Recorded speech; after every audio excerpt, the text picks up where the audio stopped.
I am very good afternoon to one and all present over here on live platform. I am Mrs. Kavita Karambekar on behalf of Shri Jnanaraj Mamuli Shikshan Sanstha, Adivas College of Commerce and Management, in association with Maharashtra Commerce Teachers Association, welcomes you for the fourth day of National Level Faculty Development Program on Empowering Educators' Mind. I welcome our patron, our advisory committee, Dr. Shitoli sir, Dr. C.A. Maheshwandikar sir, our vice principal, Sophia D'Souza madam, and Sana Khan madam.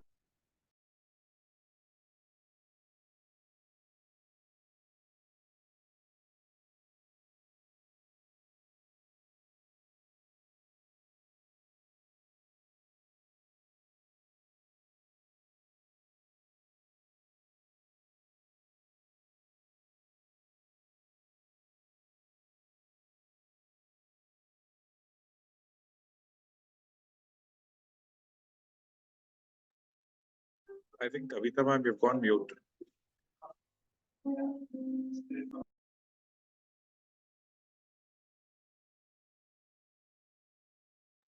Sophia, please request somebody to introduce and start the session. Yes, sir. So good afternoon to all the participants. As we know, today's session is all about entrepreneurship, wherein we are speaking about getting ourselves developed, our students developed into entrepreneurship. The whole India, wherein we are speaking about developed country to be by 2050. So this is the time where teachers themselves needs to be, somewhere cultivating the entrepreneurial skills, wherein as of now all the teachers I think are into the bookish knowledge and practical knowledge, but not only making the students job oriented, but let us ourselves first understand what is entrepreneurship. So for that we have a wonderful speaker, Dinesh Israni sir. I request Ms. Rovina Joseph to kindly officially introduce and welcome our guest. Thank you, ma'am. I hope I'm audible. Yes, ma'am, you are. Good afternoon, everyone. It is very well quoted by John F. Kennedy. Leadership and learning are indispensable to one another. This seems true to every word for Dinesh Israni sir, an engineer by qualification, an educationist by vocation, a technologist by obsession, and an entrepreneur by choice. Being an integral part of the learning and development industry for more than 3 decades, Dinesh sir moved on to entrepreneurship and consulting with Last Mile Business Solution, a company focused on technology and business consulting. Dinesh sir, as a consultant and an entrepreneur, has been a part of many a success story. To name a few, Sunray Consultants, which was one of the early known organization in the field of advertising, marketing, and promotion. Naman Angel Indian Foundation, a complete ecosystem for startup, in which he is steering the group's growth strategy nationally and internationally. Dinesh sir is a mentor par excellence to many technology entrepreneurs and focuses on converting technology products into businesses that can monetize these technologies. His stint as an engineer, college professor to begin with, a passionate learning facilitator with Dinesh Israni Study Circle disc, through which he trained more than 50,000 plus students in various subjects of electronics based subjects for almost 3 decades, to being the director of Trainers Avenue, a platform that connects training providers with the seekers and capping it as a deal of institute for catering to rural students in the recent past have all added a sheen to his illusion career as an educationist. Dinesh sir is also a consultant to ISBM University Chhattisgarh, Lincoln University Malaysia for setting up their Innovation and Incubation Center. It's really a privilege and honor to have you amongst us, sir. And moving further, I hand over you to start with the session for setting up incubation sector at your college for being a teacherpreneur. Over to you, sir. Thank you so much, ma'am. And I start with my apologies for starting the session a little late. I had one lecture which went on till about 2:30, and that's why I had to reschedule the session. So apologies for that. And in our Indian culture, it is always said, Matra Devo Bhava, Pitra Devo Bhava, and Guru Devo Bhava. So you're all gurus, and I start my session by paying my humble respects to all the teachers on this particular session. So thank you so much, Rowena ma'am, for that lovely introduction of mine, which you gave me. Thank you so much. Thank you so much, Sophia ma'am, for having me on this particular session. Now, do I have the, admin, the hosting rights to share my presentation? Yes, sir. Yes, I have already given you the sharing rights. I'll just do that, ma'am. I'll just share my screen. Is my screen visible, ma'am? Yes, sir, it is. I'll just put the presentation.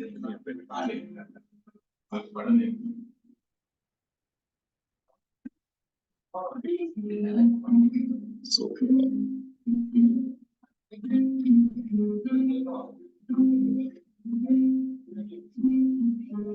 is it visible? Is it visible, ma'am? Yes, sir. Yes, sir. I'll just keep my video off so that I save on some bandwidth. Since I'm not in my office, I'm sitting in one of the coffee shops and taking this session. So, excuse me, I'm not in Mumbai, and that's why this is the dealing. So, good evening, everyone. This is my company, Naman Angels India Foundation, and let me take you through this journey of entrepreneurship. Actually, you know, whenever we have watched some good Hindi movies, कभी भी हम Hindi picture देखते हैं, we have noticed one very common thing in Bollywood films. Her picture में या काफी pictures में हमने एक डायलॉग सुना होता है, एक गरीब स्कूल टीचर था, एक गरीब स्कूल मास्टर था. I don't know why, but whenever they have shown school teachers and someone from the teaching field, उनको उन्होंने हमेशा गरीब दिखाया है. या तो गरीब दिखाया है या तो चीटिंग वाले दिखाया है. Actually, अगर आप आउट ऑफ इंडिया देखते हैं, the richest community is the teachers. Teachers के हाथ में वो पावर है जो शायद ही ज्यादा लोगों के हाथ में होता है. पावर जो उनके पास है वो होता है उनके students. They have great number of students. पहले के जमाने में हम whenever we would take lectures, we would keep telling our children, बेटा पढ़ लो, get a good degree, you get a good job, so work for a good degree. आज भी somewhere हमारे मन में वही चल रहा है. Let my child get on to a job. Why job? There are many more, opportunities for kids. आज ऐसे ही एक अपॉर्चुनिटी के बारे में हम बात करेंगे, that is becoming an entrepreneur. एक स्टूडेंट को एक एंटरप्रेन्योर बनाने में टीचर का बहुत बड़ा हाथ होता है. I would say a teacher's hand in making a student think like an entrepreneur is way more than his parents, because parents हमेशा बच्चों को बच्चा समझेंगे. टीचर एक ऐसा इंसान रहता है जो बच्चों को बच्चा नहीं समझता, उन बच्चों को एक कैंडिडेट समझता है जो आगे जाके अपना नाम कमाने वाला है. हर टीचर अपने बच्चे से बेस्ट एक्सपेक्ट करता है, स्टूडेंट से बेस्ट एक्सपेक्ट करता है और उस डायरेक्शन में गाइड करता है. That's why when a teacher is there, a teacher can be one of the best mentor for any startup. वो स्टार्टअप डेवलप करने के लिए as of today there are certain incubation centers which are being promoted by government of India.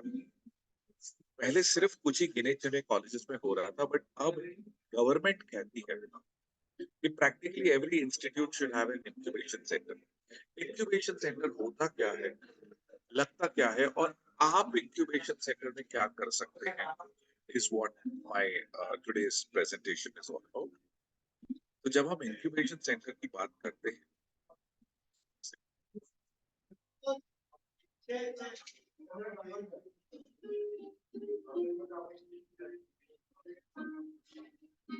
जब आप incubation centre की बात करते हैं, तो देयर इज वन स्टेटमेंट जो मैंने कहीं सुना था by mister Adrian Rogers when I was reading his book. वो कहते हैं incubator is like a church, a nursery और अ ग्रेड स्कूल. आप वहां से लोगों को पुश करते हैं और उनको वहां तक पहुंचाते हैं where they need to be. So that's such a beautiful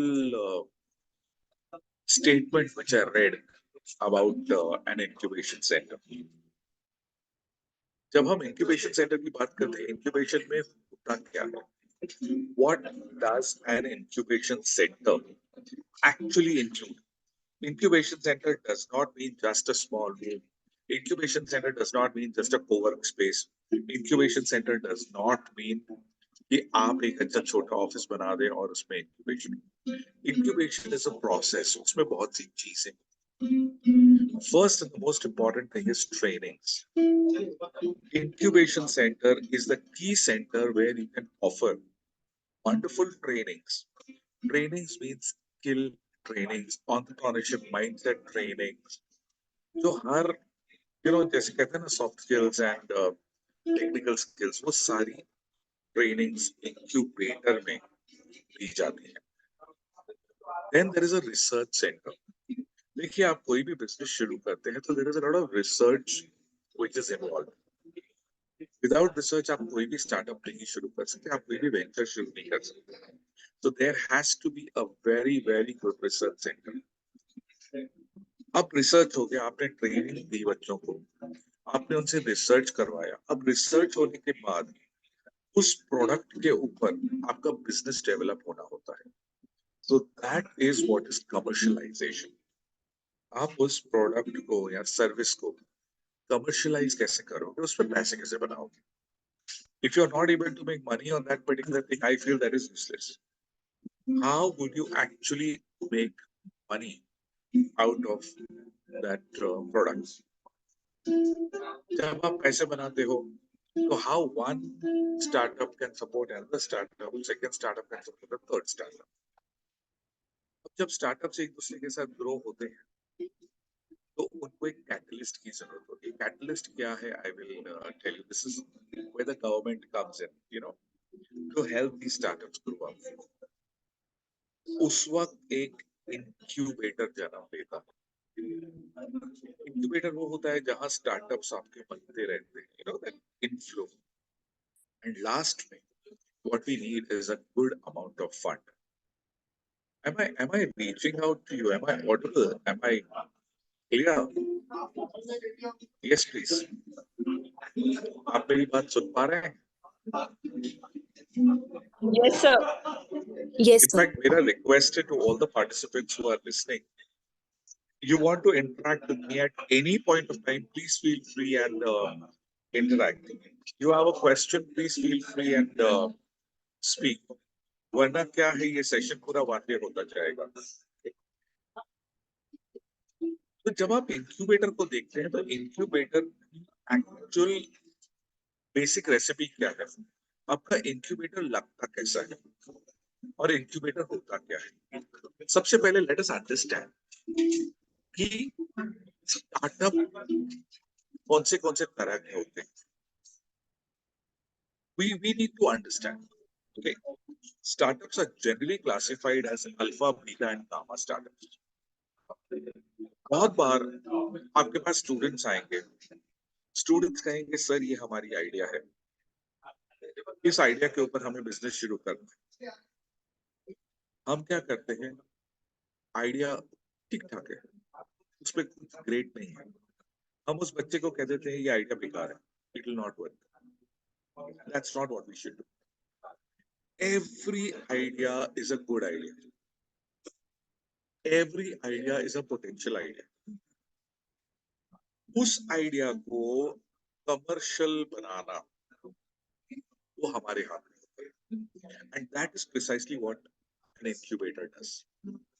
अगर कोई आपके पास अपनी आइडिया लेके आता है, भले कैसी भी हो, वो बंदा कहेगा मुझे उबर फिर से बनाना है, I want to make a new Uber.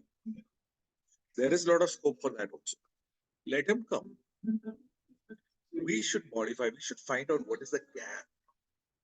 Uber, Ola, InDrive, Rapido, ऐसी कौन सी चीज है जो ये चारों नहीं दे रहे हैं, उसके ऊपर we can create an entire venture. And yes, there are many lacunas in that.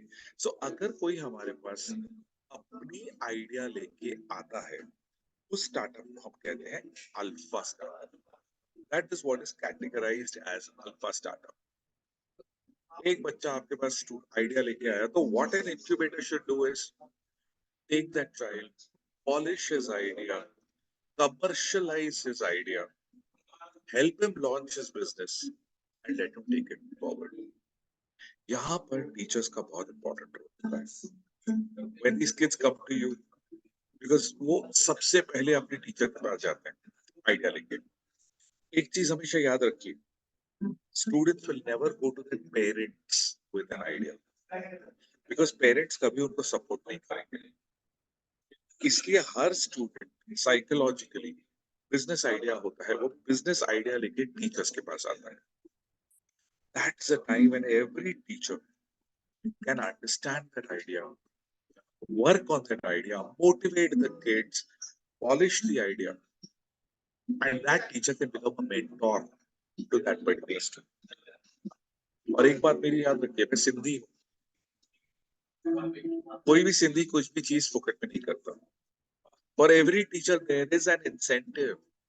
When you become a mentor to a particular startup, there is a particular stake in that company which you get. तो जैसे जैसे company revenues में आती है, company पैसा कमाने लगती है, आपका एक मेंटर सैलरी निकलता रहता है. मैं आपको एक बॉम्बे यूनिवर्सिटी की प्रोफेसर का केस बताता हूँ. वो प्रोफेसर को मैं नाम नहीं लूंगा. He was eligible to become the principal of an institute, of an engineering college. उन्होंने वो पोजीशन लेने से इनकार कर दिया. A very good friend of mine. I asked him, why you don't become an engineer? Why don't you become a principal? कह रहा है, मेरे अंडर मेरे पास 40 स्टार्टअप्स हैं. हर स्टार्टअप एन एवरेज 15 से 20 हजार मुझे हर महीने देता है. अब मैं वो 15 से 20 हजार रुपया 40 स्टार्टअप्स का खोल रही एक कॉलेज का प्रिंसिपल बन जाऊं. Doesn't make sense. सोचने की बात ये है कि what is that man's income? He is mentoring about 40 startups जो आज रेवेन्यूज में हैं, और हर स्टार्टअप उसे 15 से 20 हजार रुपए मंथली सैलरी देता है. Okay. So you can imagine the amount that they earn, that professor is earning only by mentoring startups. Those are alpha-based startups. बहुत बार बच्चे आपके पास आइडिया लेके आएंगे and they will tell you that this is what we need to create, but that cannot be created in an institute. That product or that business cannot be created in an institute. It needs an industry. See, every college is not very highly equipped technically. So that is a time when you really need an industry. You need a relevant industry where this kind of a venture can be created. So when you take this startup, connect them to an industry, let them breed in the industry. Okay, let them grow in the industry. You just help them from outside. So college becomes a support system to take the students to an industry, and they get incubated in the industry. This is what we call as beta type startups. अब इसमें college पूछेगा हमारा क्या फायदा? हमारा फायदा ये होता है कि जब आप उनको किसी इंडस्ट्री से कनेक्ट करते हैं, you can take a very small equity, something like 2% or 3%, which could be your equity for this particular startup. एक बात याद रखिए, जो बीटा स्टार्टअप है वो आगे चल के बड़ा बनने वाला है, because it has an industry support, and since it has an industry support, it grows. उस वक्त आपका जो 3% है will be valued very heavily. Okay, so those are my beta type startups. Beta type startups हम बनाएंगे आपके पास. All that you need to do is connect them to the relevant industry. But आपका जो majority chunk होगा वो आपके पास आएगा. And I'm sure all the teachers would have experienced this particular thing. Ma'am, so we don't want to work. हमें काम नहीं करना. हमें अपना बिजनेस शुरू करना है. हम क्या करें मुझे आता नहीं है. हम क्या बिजनेस शुरू करें, कैसे शुरू करें, हमें वो आता नहीं है. मुझे कुछ पता नहीं है क्या करें. आपके पास आए हैं ऐसे कुछ भी ideas? Have such students ever approached you? If we want to do business, but what business to do, we don't. Have such people come to you? Have such students approached you? So just give me a point. ऐसे ऐसे ऐसे लोगों ने आपको कभी approach किया है क्या? Any teacher, anybody? Have we ever come across a student who comes and tells us that we want to do some business, but what business to do? We don't know. Such startups, we classify them as gamma startups. Gamma startups हमें बहुत काम करना पड़ता है. And believe me, if your institute can set up a complete system for gamma startups, you will be one of the most successful incubator. In fact, Achievers Incubation Center is trying to create, it's in the process of creating a gamma incubator, an incubator to support all gamma startups.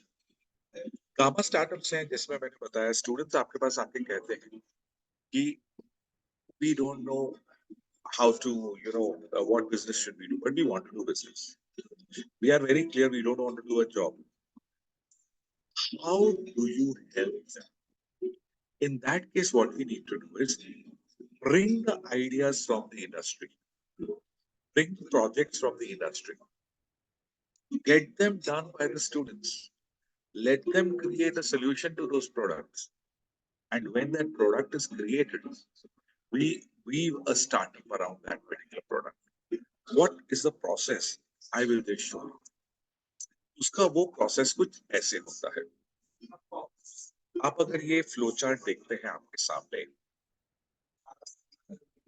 आपको अलग-अलग MSMEs, अलग-अलग organizations, अलग-अलग businesses, it could be anyone, it could be a local business shop as well, it could be anybody. Okay, you need to tie up with all of them. You need to really have a good connection with all of them. आज अगर आप कोई business चलाते हैं, आप देखेंगे कि एक बिजनेसमैन, कोई भी एक लीडर, उसके पास उसके मन में कम से कम 10 से 15 प्रॉब्लम स्टेटमेंट्स आ जाएंगे. Anybody, you forget about anybody else, you think about yourself. If I ask you, you are all teachers, you're all handling some or the other things. Do you have any kind of issues? Do you have any problem statements? Definitely आप सामने से बात करते करते मुझे 5 problem statements दे देंगे. Okay, what an incubator needs to do is take these ideas, create a bank of idea. Okay, एक idea bank बना देता है. जैसे ही आपके पास एक स्टूडेंट आता है जो कहता है कि I want to become an entrepreneur, but क्या बिजनेस करना है मुझे पता नहीं. What you need to do is bring that student, उसको आइडिया बैंक में ले जाइए, Tell him ये सारी आइडियाज है, ये सारे problem statements, we can choose तेरे को इसमें से क्या समझता है। वो बंदा कोई एक आइडिया पिकअप करता है। Now suppose there was a problem statement given by Mr. X. Okay. A, B, C, D, Mr. A, Mr. B, Mr. C, इन सबों ने आपको आइडियाज दी। ये स्टूडेंट को मिस्टर एक्स की आइडिया बहुत अच्छी लगी एंड ये लड़का कहता है कि मेरा भी टीम है, हम 3-4 फ्रेंड्स हैं और हम मिस्टर एक्स की आइडिया पे काम करना चाहते हैं। All that you need to do is intimate Mr. X that we have a team who's going to work on your idea. Okay, can we meet up? So Mr. X, along with your incubation center, meets the students. They can have a discussion. एक बार ये set हो जाता है, all of them come on the same page, then they need to build a startup. अब startup बनाने के लिए हमें पैसे चाहिए, infrastructure चाहिए. Infrastructure is your incubation center जो आप बना रहे हैं. Funding comes from the government. If it doesn't come from the government, no problem. You can always bring in your local investors. आप अपने इन्वेस्टर्स को ला सकते हैं। ये काम टीचर्स बहुत अच्छा कर सकते हैं। देखिए, एक स्टार्टअप बनाने में हमें कितना, एक प्रोडक्ट बनाने में हमें कितना खर्चा आता है? Definitely not more than 2.5 to 3 lakhs, not more than 5 lakhs. 5 lakhs तो max लगता है.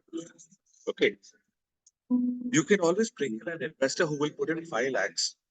So वो इन्वेस्टर कहता है, hey, I'm putting in 5 lakhs. Okay, तो अब इंक्यूबेशन के पास 3 एजेंसीज हो जाती हैं।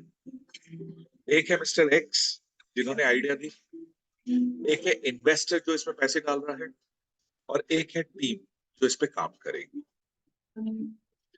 इन चारों को साथ में लेके, ये चारों इंक्यूबेटर प्लस दीस 3 मिलके they build the startup. Startup कैसे बिल्ड किया जाता है वो एक प्रोसेस है, वो भी मैं आपको दिखाऊंगा। There is a particular process in it.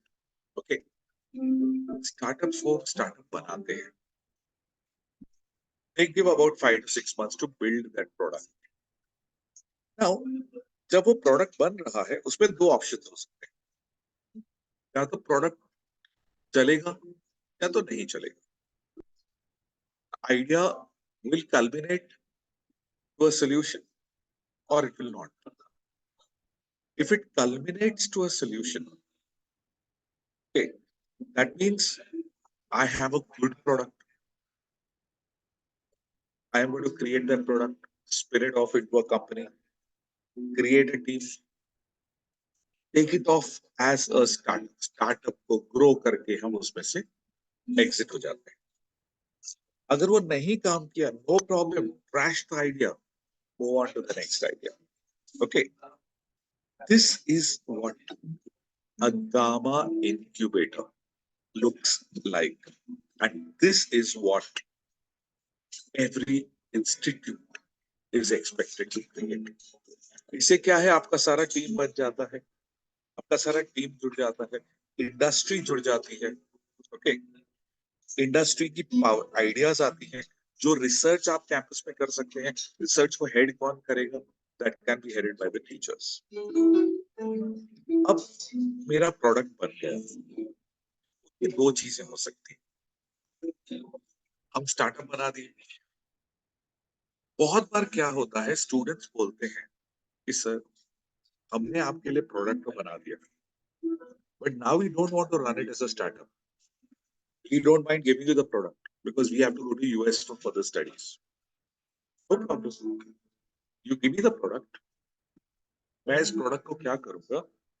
देखिए, आज मेरे पास प्रोडक्ट रेडी है, पूरा प्रोडक्ट के साथ मेरा पूरा बुकलेट रेडी है, बिकॉज ये जो आप 6 महीने लगा रहे हो स्टार्टअप डेवलप करने में, that is a time when you're doing a lot of research.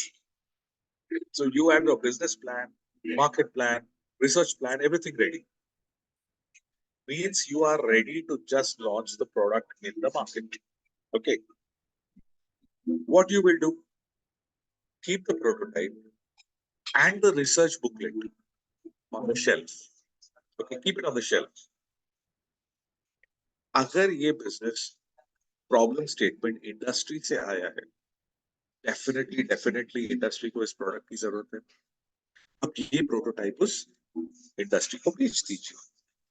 जब आपने उसको बेच दिया, आपको पैसे मिलेंगे. Obviously, that money to be distributed between all the partners, all the stakeholders. जो टीम जिन्होंने काम किया, they get one share. Mr. X जिसकी idea थी, he gets one share.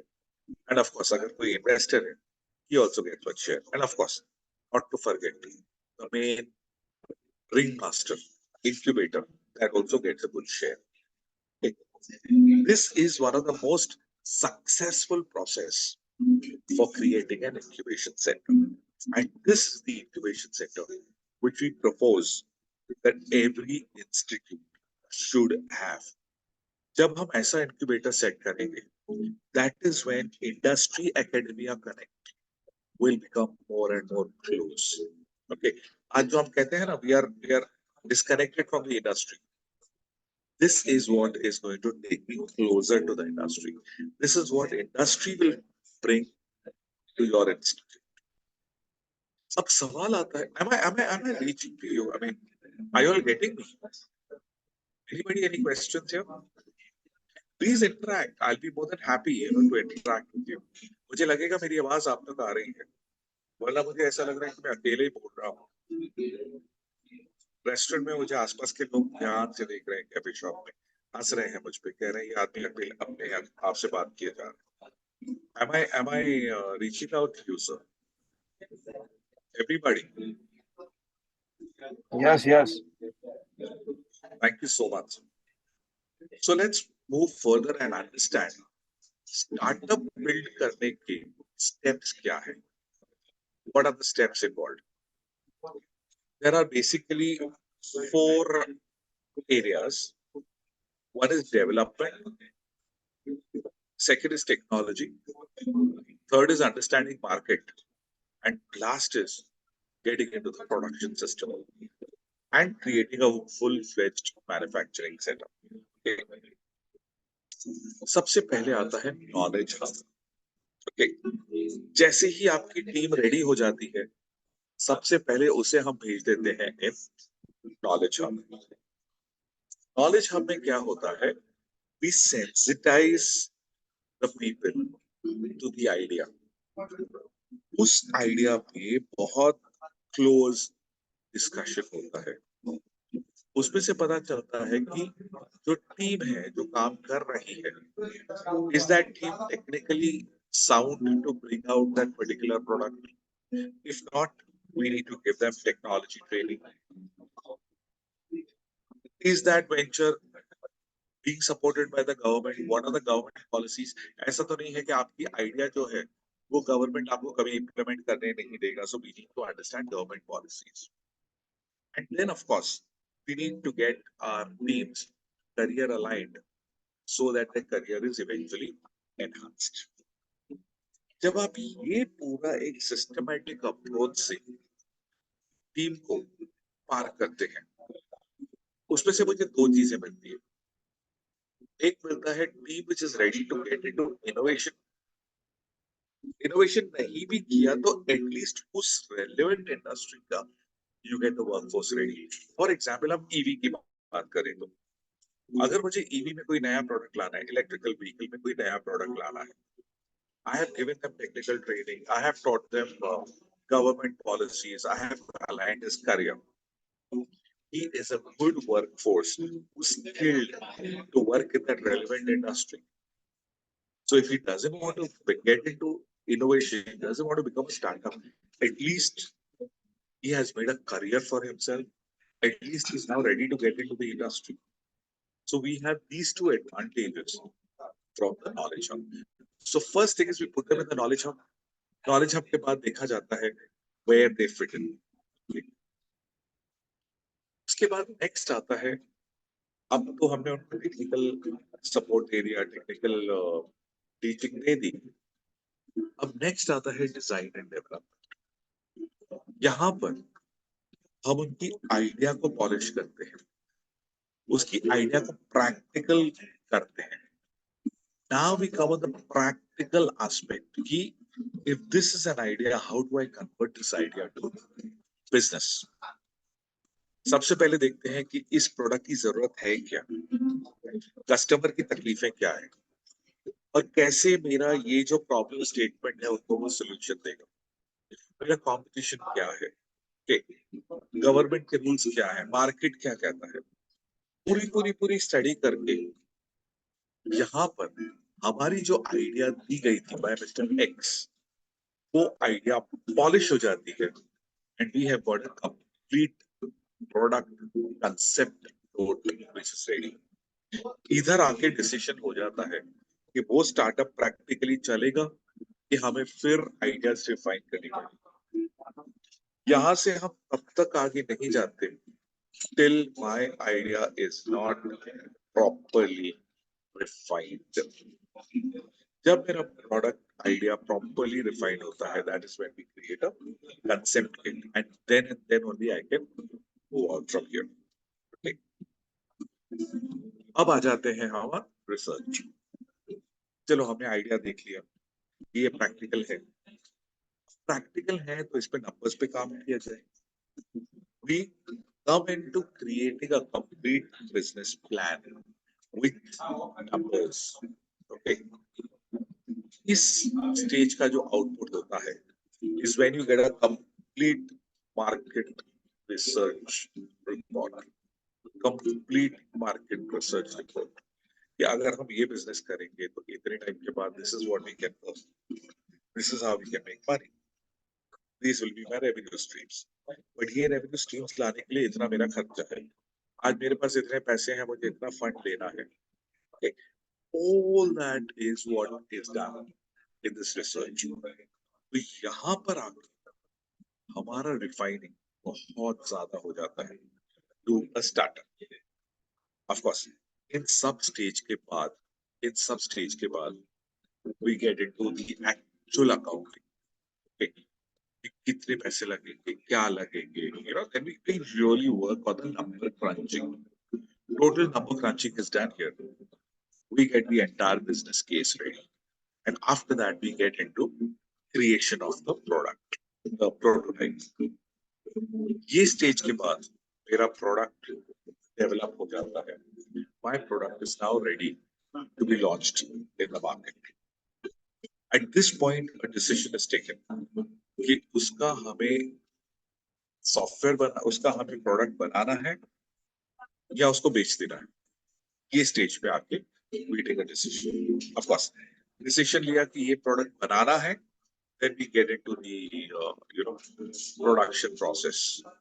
We produce, we find out how we can get the manufacturing done, and we take the route.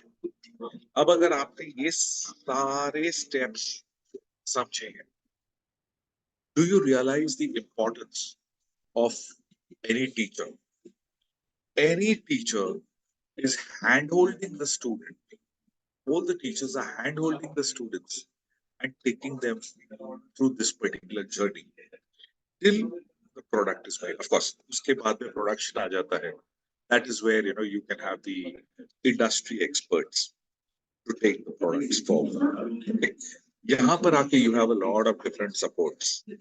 A lot of support system is there in terms of funding, mentoring, etc., etc., etc. But since it's the teacher who has brought these students to this particular stage, your role and your hand holding becomes of utmost importance. क्योंकि वही decide करता है कि कितना successful venture ये होगा। Of course, उसके बाद में you are just ready to create a team and bring it to the market. So this is what is the need of the hour, to create an incubation center which can bring industry and academia close to each other and have them collaborated. This is all that I had from my side. I'm really open to any questions. If anyone has, please feel free to come forward and now interact and Let's answer questions. Dinesh sir, here all are teachers of the colleges, Yes, sir. and they are Yes. interested in starting something like startup nursery in their colleges. Correct, So correct, kindly correct. guide the steps and how we can support them. Correct. So, sir, startup nursery is this stage, the first stage of, identifying or getting the ideas, creating a team, and just getting them basic knowledge. Till here is what complete nursery can do. So, how do we start creating a nursery, sir? इसके आगे जो होता है research, that is where industry comes in. That is where an incubator center comes in. But if you are an educational institute, you can identify students. बहुत से students आपके पास आएंगे, they have their own ideas and they just want to develop that. Good enough.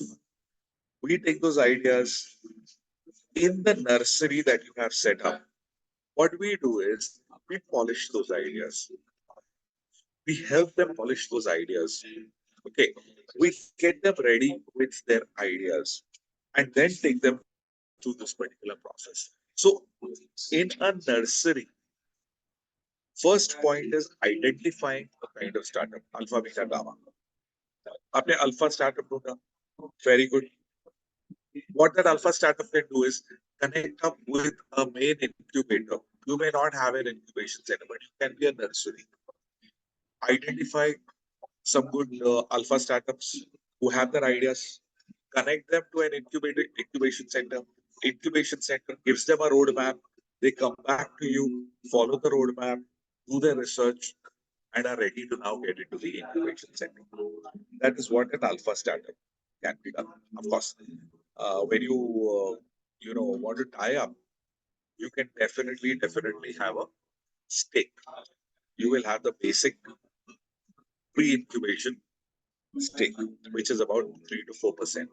Okay, 3 to 4% is what as a pre-incubator you can take. Post that, an incubation center can come in. Okay, incubation center आगे का सब hand holding करता है. ये जो सारे steps थे, ये जो बाकी के स्टेप्स थे, this is what a pure incubation center will do. If you have a beta startup, you have identified that there is a beta startup. What you will do is take that particular startup, bring it to an incubation center. So your institute, incubation center, and the industry, these three will become partners. And the stake that is taken from the company will be distributed between all the three. Where incubation centers, both the incubation centers can get about 2% equity. Industry takes about 5 to 7% stake in the company. Okay, that's how it can be. That's how it can be distributed. All right. अब gamma startup है, तो gamma startup की आप क्या कर सकते हैं? We have the ideas, we have the industry connect. We can give the idea to your students. The knowledge part, getting them ready to this particular level, can be handled in your institute in association with the incubator. So that is how a nursery in your institution can be developed, where all the training, hand holding can be done till we actually get to a serious work of creating the product and entering the market. Okay, so that is how you can create a nursery. I think Achievers Business Incubator can support you setting up nurseries, can handhold your nursery by giving you the basic training, training the staff, faculty members, how they can start thinking like entrepreneurs, how they can become mentors to the students, and how students can take this forward. So there are many such cases that I can give you where teachers have tied up with students and they have become super successful teams. एक such example I can use Work India. Work India founder was Kunal Patil. Kunal Patil was a gentleman who was teaching in some classes. He had this concept to develop a venture where the blue-collar placements should be done. Blue-collar, not the white-collar placements. Blue-collar. आपको labor चाहिए, you need this much of labor. Go to Work India, you will get that blue-collar laborers. They wanted to create an online platform. So Kunal Patil did not want to start the venture on his own. What he did was he picked up 4 students of SPIT. And with those 4 students of SPIT, he started the venture. Kunal Patil was working in one of the classes where he was taking lectures. So that money he was getting from the classes and diverting it to running this particular venture of the students. Slowly, Work India got some funds. They got a lot of income from investors. Today, Work India is worth 5,000 crores. You know, it's one of the big platforms.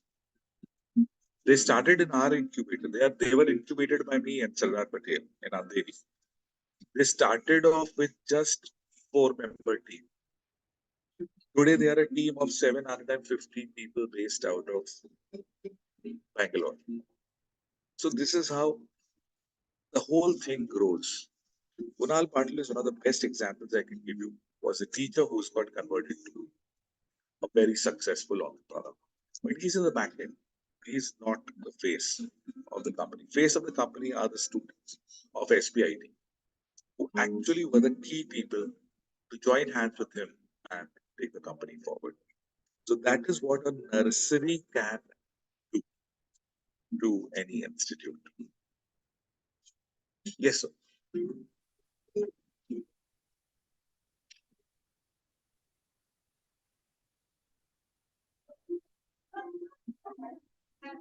Yes, sir. Anybody, any other questions? Please feel free and ask.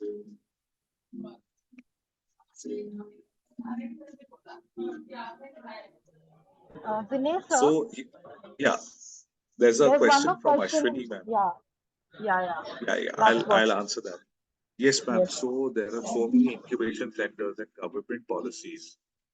Why do many startups fail? Ma'am, many startups fail because of various reasons. I will be very honest. Though we have good number of incubation centers, my first point is how many incubation centers are successful? Very few. Very few. If you look at the number of incubation centers that are successful, I would say they are less than 1%. Okay. There is a success story of incubation centers, I will tell you. In fact, SCEL, the incubation center in IIM Bangalore, they are the most successful incubation centers till date. They are having their IPO launch later this year. That's the first incubation center to go public. Okay, that is one incubation center which has done a great job. They have amazing startups. Sign IIT is one more good incubator, but they have not been able to make a mark. Why is this happening? See, today every second student wants to become a startup. Startup has become a buzzword. Everybody wants to become a startup. But what is a startup? How much research is done? We have not done good amount of research. Okay. We are not putting in the necessary effort to find out whether the startup is going to be successful or no. Whether that particular startup has it in them, the founders have it in them or no. Let me give you one example. One of the incubation centers, they had a startup on some XYZ. I'm not going to name the startup. They were funded 15 lakhs by the incubation center. The incubation center has a lot of funds, so they had funded them 15 lakhs. Now, this person, when he got 15 lakhs, what he did was he purchased a bike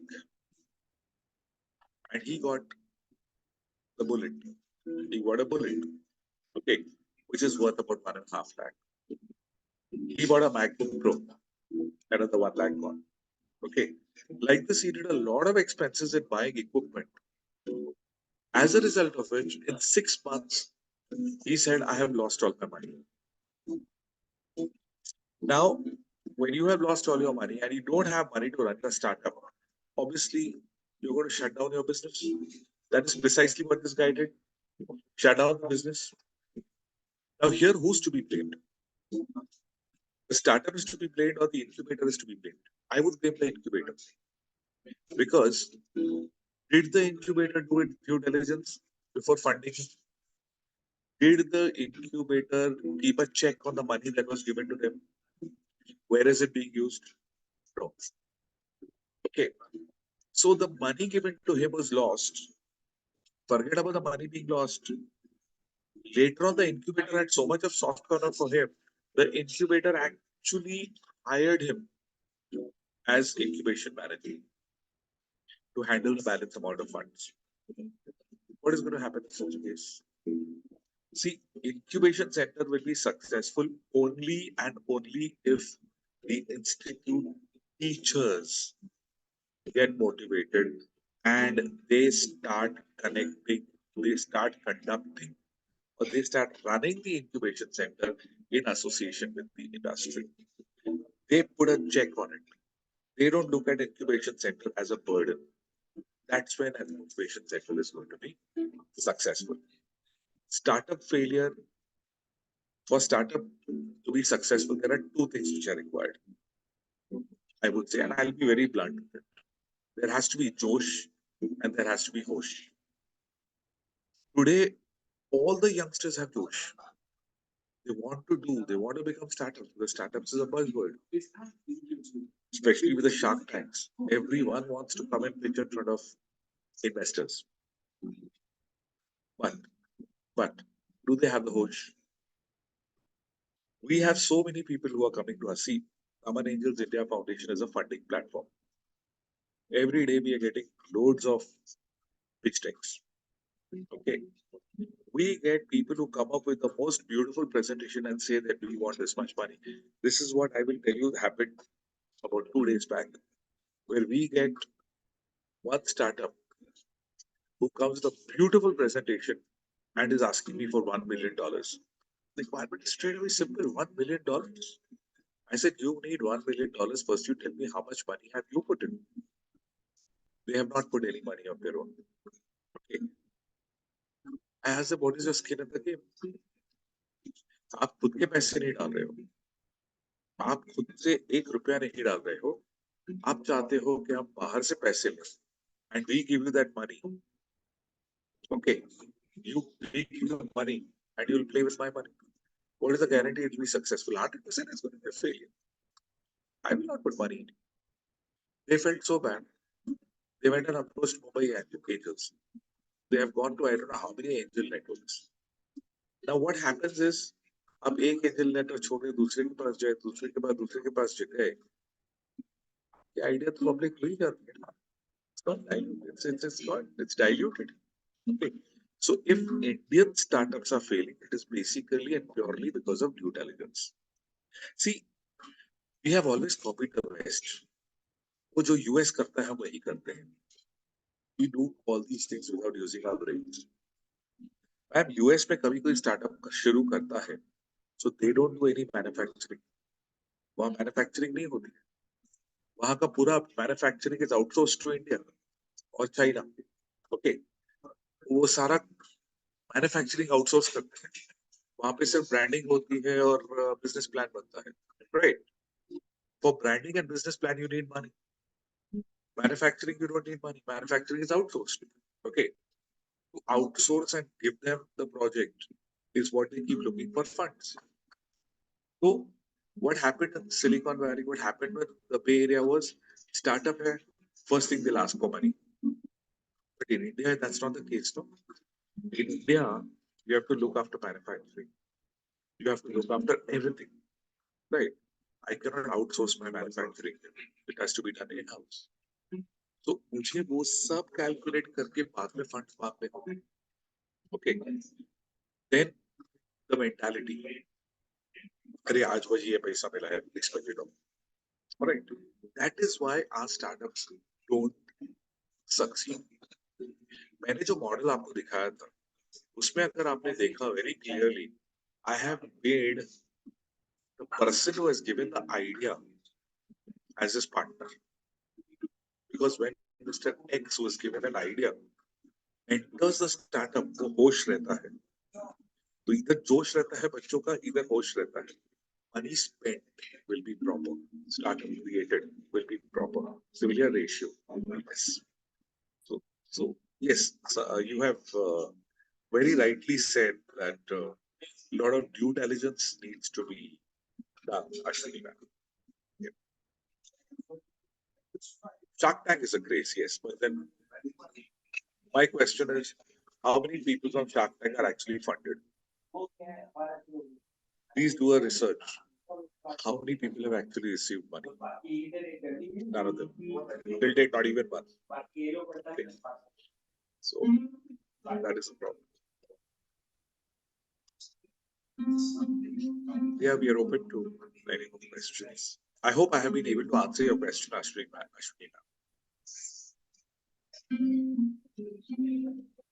Ashwini ji, have I been able to answer your question? Thank you so much. Any more questions? Please feel free and answer.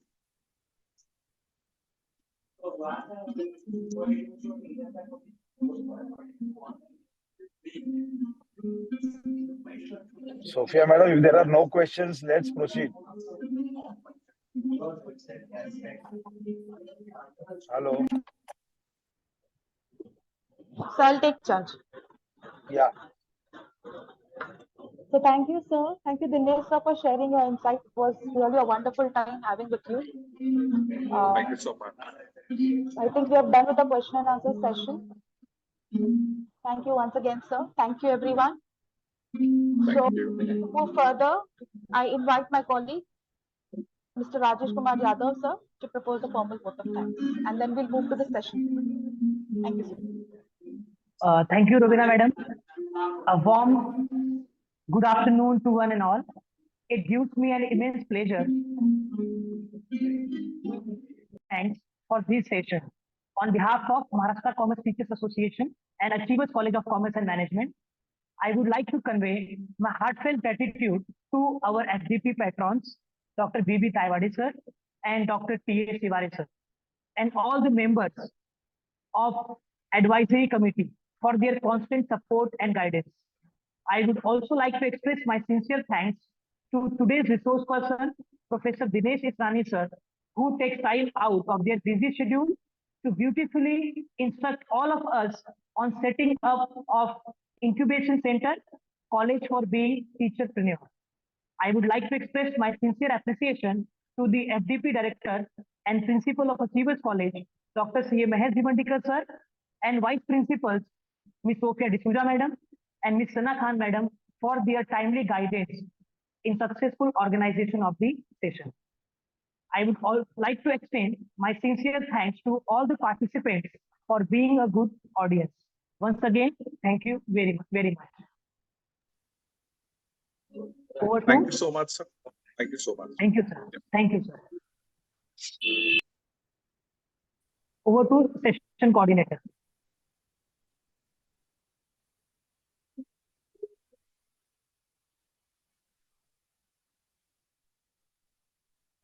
Kavita madam, you are not audible. No, we cannot hear you. Ravina madam, take over, please. Now for the second session, Yes. we will be continuing further. I would like to invite our second session for the collaboration and networking. I would like to invite to give the introduction Mrs. Nancy Sharma madam to introduce today's resource person. Thank you so much. Over to you, Nancy madam. Thank you, Kavita ma'am. Thank you, Dinesh Israni sir, for having a wonderful speech. Now, let me introduce you to all to Mr. Suryakumar Khanai. He is currently as a serving professor and director in the Department of MBA, Suresh Angadi Education Foundation's Angadi Institute of Technology and Management, Belagavi. He has a blend of close to 25 years of industrial and academic experience. He has worked with several organizations of repute such as Parle Products Private Limited, Mumbai Hudson Agro Products Limited, Chennai, Kinetic Group Pune, etc. After spending a considerable amount of time in the industry, he decided to move in teaching, research, and consultancies. He has 12 international publications to his credit. He has been presenting his paper in various international conferences. He has received the Best Paper Award in the 4th International Conference on Recent Trends in Engineering, Science and Management, ICRTESM 2016, organized at International Center, Goa. Mr. Khanai has been involved in consultancy and training programs in the field of marketing, HRM and TQM, Salesforce management, marketing strategies of new launch, balance scorecard, employee engagement, performance management, ISO 2009 certification, etc. are some add-ons to his code. Over to you, Mr. Khanai. Mr. Khanai.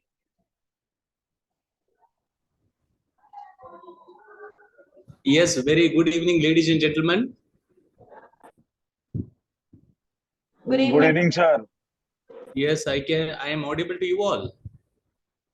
Yes, sir, Yes. very much. Yes, sir. Thank you so much. Thank you very much. At the outset, I must say thanks to Professor Sharma for introducing me to the wonderful audience here today. Secondly, I am also thankful to the principal of this particular prestigious college, Mr. Dr. Mahesh Bhimandikar, and the vice principal, Professor D'Souza, for giving me this opportunity and yes, allowing me to share my insights on collaboration and networking on this 5 days faculty development workshop organized by your esteemed organization. I hope I am audible to everyone. One more time, please check. Yes, sir. Yes, sir. Yes, sir. Thank you so much. So basically, I am Dr. Suryakumar Khanai, serving as a professor and director in the Department of MBA in Suresh Angadi Education Foundation's Angadi Institute of Technology and Management, Belgavi, situated in the northern part of Karnataka. Belgavi is a district hub located around 100 kilometers from Kolhapur. Belgavi is the place situated on the border of Goa and Maharashtra. From Belgaum, as I told you, Kolhapur is 100 kilometers and Goa border is just 40-45 kilometers. So I wish all the participants and even the employees of this prestigious institution do visit Belgaum and my institution so that I will take you around to Kolhapur as well as Goa. All right, I'm there before you to interact with you on this topic, networking and collaboration. Give me a moment. Let me share my screen to you all.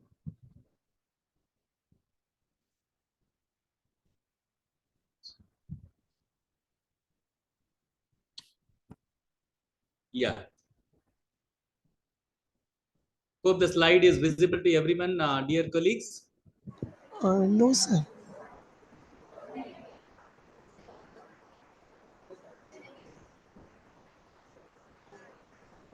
Is it visible now? Yes. Yes, sir. It is visible? Yes, sir. Yes, sir. Yes, thank you so much. Thank you. So kind.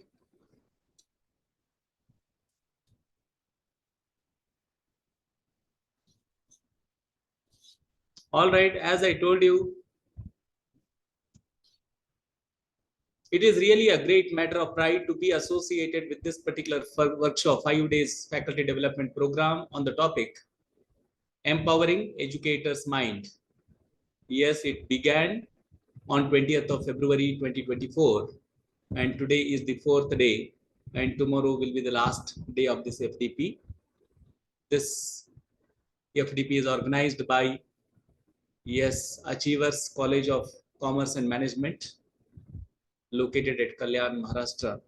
And as I told you, I'm Dr. Suryakumar from Angadi Institute of Technology and Management, Belgaum, and I'm going to deal with you all on the topic collaboration and networking.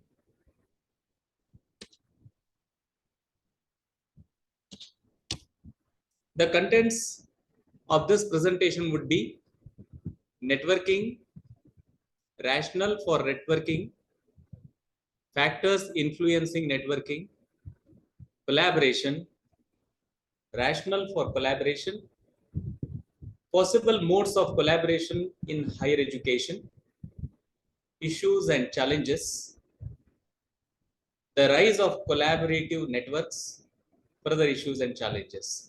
These are a couple of topics what we are going to discuss and deliberate in the next 1 hour or so. I only hope we have started it at 3:45. I'll be having time till 5:15 or so that we can just discuss on these given topics in the next 1 hour, 15 minutes. The moment we talk of networking and collaboration or collaboration and networking, it is a buzzword today, which both manufacturing organizations, services organizations, and the education sector as well believe in. Why? Because this collaboration and networking is leading to innovation and growth. So the various studies have been conducted so far on this particular topic, and yes, it is revealed that collaboration and networking is playing a significant role in the organization's growth and development. So is the case with education sector as well. Now, my presentation will be more focusing on the influence of networking and collaboration on education sector. Yes, in fact, this is a great platform for we all people to collaborate and network each other, which is a must. Because we all people are so busy involved in our routine work, we people are not finding time to network each other. Why? Because you all people are sitting in Mumbai and we all are sitting in a place called Belgaum, and yes, there is no connectivity as such. As far as my experience goes, if networking is not there, if collaboration is not there, then definitely we will not progress, whether it is in the organization or it is in the education sector. This is what I believe in. So is the case with various researchers who have conducted research on this particular topic in the past, and they have revealed this particular fact that this networking is going to help a lot for both people as well as organization in their growth and development. Because of that, once again, I must say thanks to Achievers College of Commerce and Management for conducting this wonderful faculty development program, which is going to help us to collaborate with each other and which is going to help us with networking in the days to come. Look at this. The moment we talk of networking, what comes into mind? There are many buzzwords which is found and this networking is found in computer science as well. It is similar. The way we are talking about networking here, it is as same as networking in computer science. It is going to bridge the gap in between people who are staying ahead, who are staying from one place to another place. For example, I'm sitting here in Belgaum and you people are listening to me, my presentation sitting in Mumbai. This is very much essential today. Why? Because networking is going to help we all people to share, interact with each other, and we will try to achieve the common purpose or common objective. Now, I am working in an organization, let me say whose goal is to serve the students. So as the case is with you all. Why? Because you all faculty members are working in different organizations, different colleges. Now, our objective is to serve the students so that students will become the future citizens of the country. Now our objective is common, our goal is common, and when we start networking with each other, our networking will help us to achieve that common goal, that is serving students across the nation, across the globe. So basically we say networking is a method by which business opportunities are created through networks of linked like-minded business people. Now we all are like-minded. Why? Because we all people are serving in the same line. It means I'm also a teacher, and people who are attending this particular FDP, they are also teachers. Our objective is same, our goal is same, that is we people are here to serve the students, in turn the nation. Now in other words, we can say networking is something what we call it as the group of people who come together, we have similar interests and concerns, who interact and remain in informal contacts for mutual assistance and support. This is as same as the earlier definition what we have discussed, and ultimately we the people are supposed to look after this networking with the aim of achieving the common purpose or common goal. What is the rationale for networking? The moment we talk of networking, or the moment we speak about this networking, what is the rationale behind it? I mean, why it is so significant in the recent scenario? It is basically to build professional relationships, very much, because we people interact with each other and we forget that relationship over a period of time. That won't work, at least today in the contemporary world. Because of this only, as and when we talk of networking, yes, we people will have to connect with each other for a longer period of time in multiple perspectives. Be it me, or be it the people who are associated with me, or people who are listening to me, we people need to network each other. Why? Because I don't know when I'm going to get help from you all and when you are going to get help from me. Yes, this is what the selfish motto behind networking, my dear audience here. This is the selfish motto. Of course, I am calling it as selfish motto, but it is not a selfish motto. Why? Because we teachers are not selfish. Our intent is very clear. That is to serve the students, in turn to serve the nation. See, second rationale for the networking is opens doors to new opportunities. Yes, I must agree, or we all must agree with this particular statement, that when we all people get together and we all people will start thinking on a given object, or when we start thinking on a given issue or a problem, definitely we are going to find new opportunities and new solutions for the given problems in our life. Why? Though we say teamwork doesn't work, but we must believe in this fact that teamwork works very much. And because of that only, yes, people who are working at different places, yes, they try to achieve their common objective. Let me quote an example again. That is, a company is having its headquarters in United States and its operations are spread across the globe. Now, the one who is sitting in United States, he is managing his entire business sitting at that place only. How it is. That is one example. Second is all about, yes, I am thinking on a particular problem, and yes, the other person who is having a common objective, I mean shared objective again, he definitely will think on the same problem or same object with a different objective or different perspective. Yes, definitely this leads to open for new opportunities for a given problem again, and we are going to get multiple solutions. It will be easy for we people to take decisions based on this particular opportunities what we get out of this particular networking. Third important thing is facilitates the exchange of ideas and best practices. Whether we are working in a manufacturing organization or we are working in we are working in education sector, yes, definitely the exchange of ideas must happen and best practices must be shared amongst each other. Most of the times we people try to keep ourselves, our ideas and best practices, and we thinking that yes, they are imitated by somebody else. It is a narrow mindset. It is a narrow mindset. yes, as far as my knowledge goes, or as far as my experience goes, exchange of ideas leads to emergence of new ideas again. Exchange of best practices with others leads to emergence of best practices in the given organization. Definitely, this networking is going to promote the exchange of ideas and best practices, with which it will be easy for we people to achieve the desired objective of our organization or desired objective of our institution, that is serving better to the students and all. So these three rationales are going to lead to career development, personal growth, and success. Now, we all people are working in organization. We people have got dual objective. One is all about our personal growth, and parallelly we must think about professional growth as well, or organizational growth as well. Now, career development, when we talk about, that is my personal growth or personal development, that is what I call it as. And when I try to network with people again, definitely it promotes, it facilitates my personal growth as well.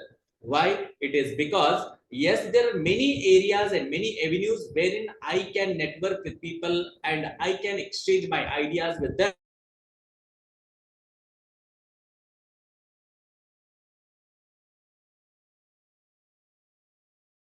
In our course, in our program, and so on and so forth.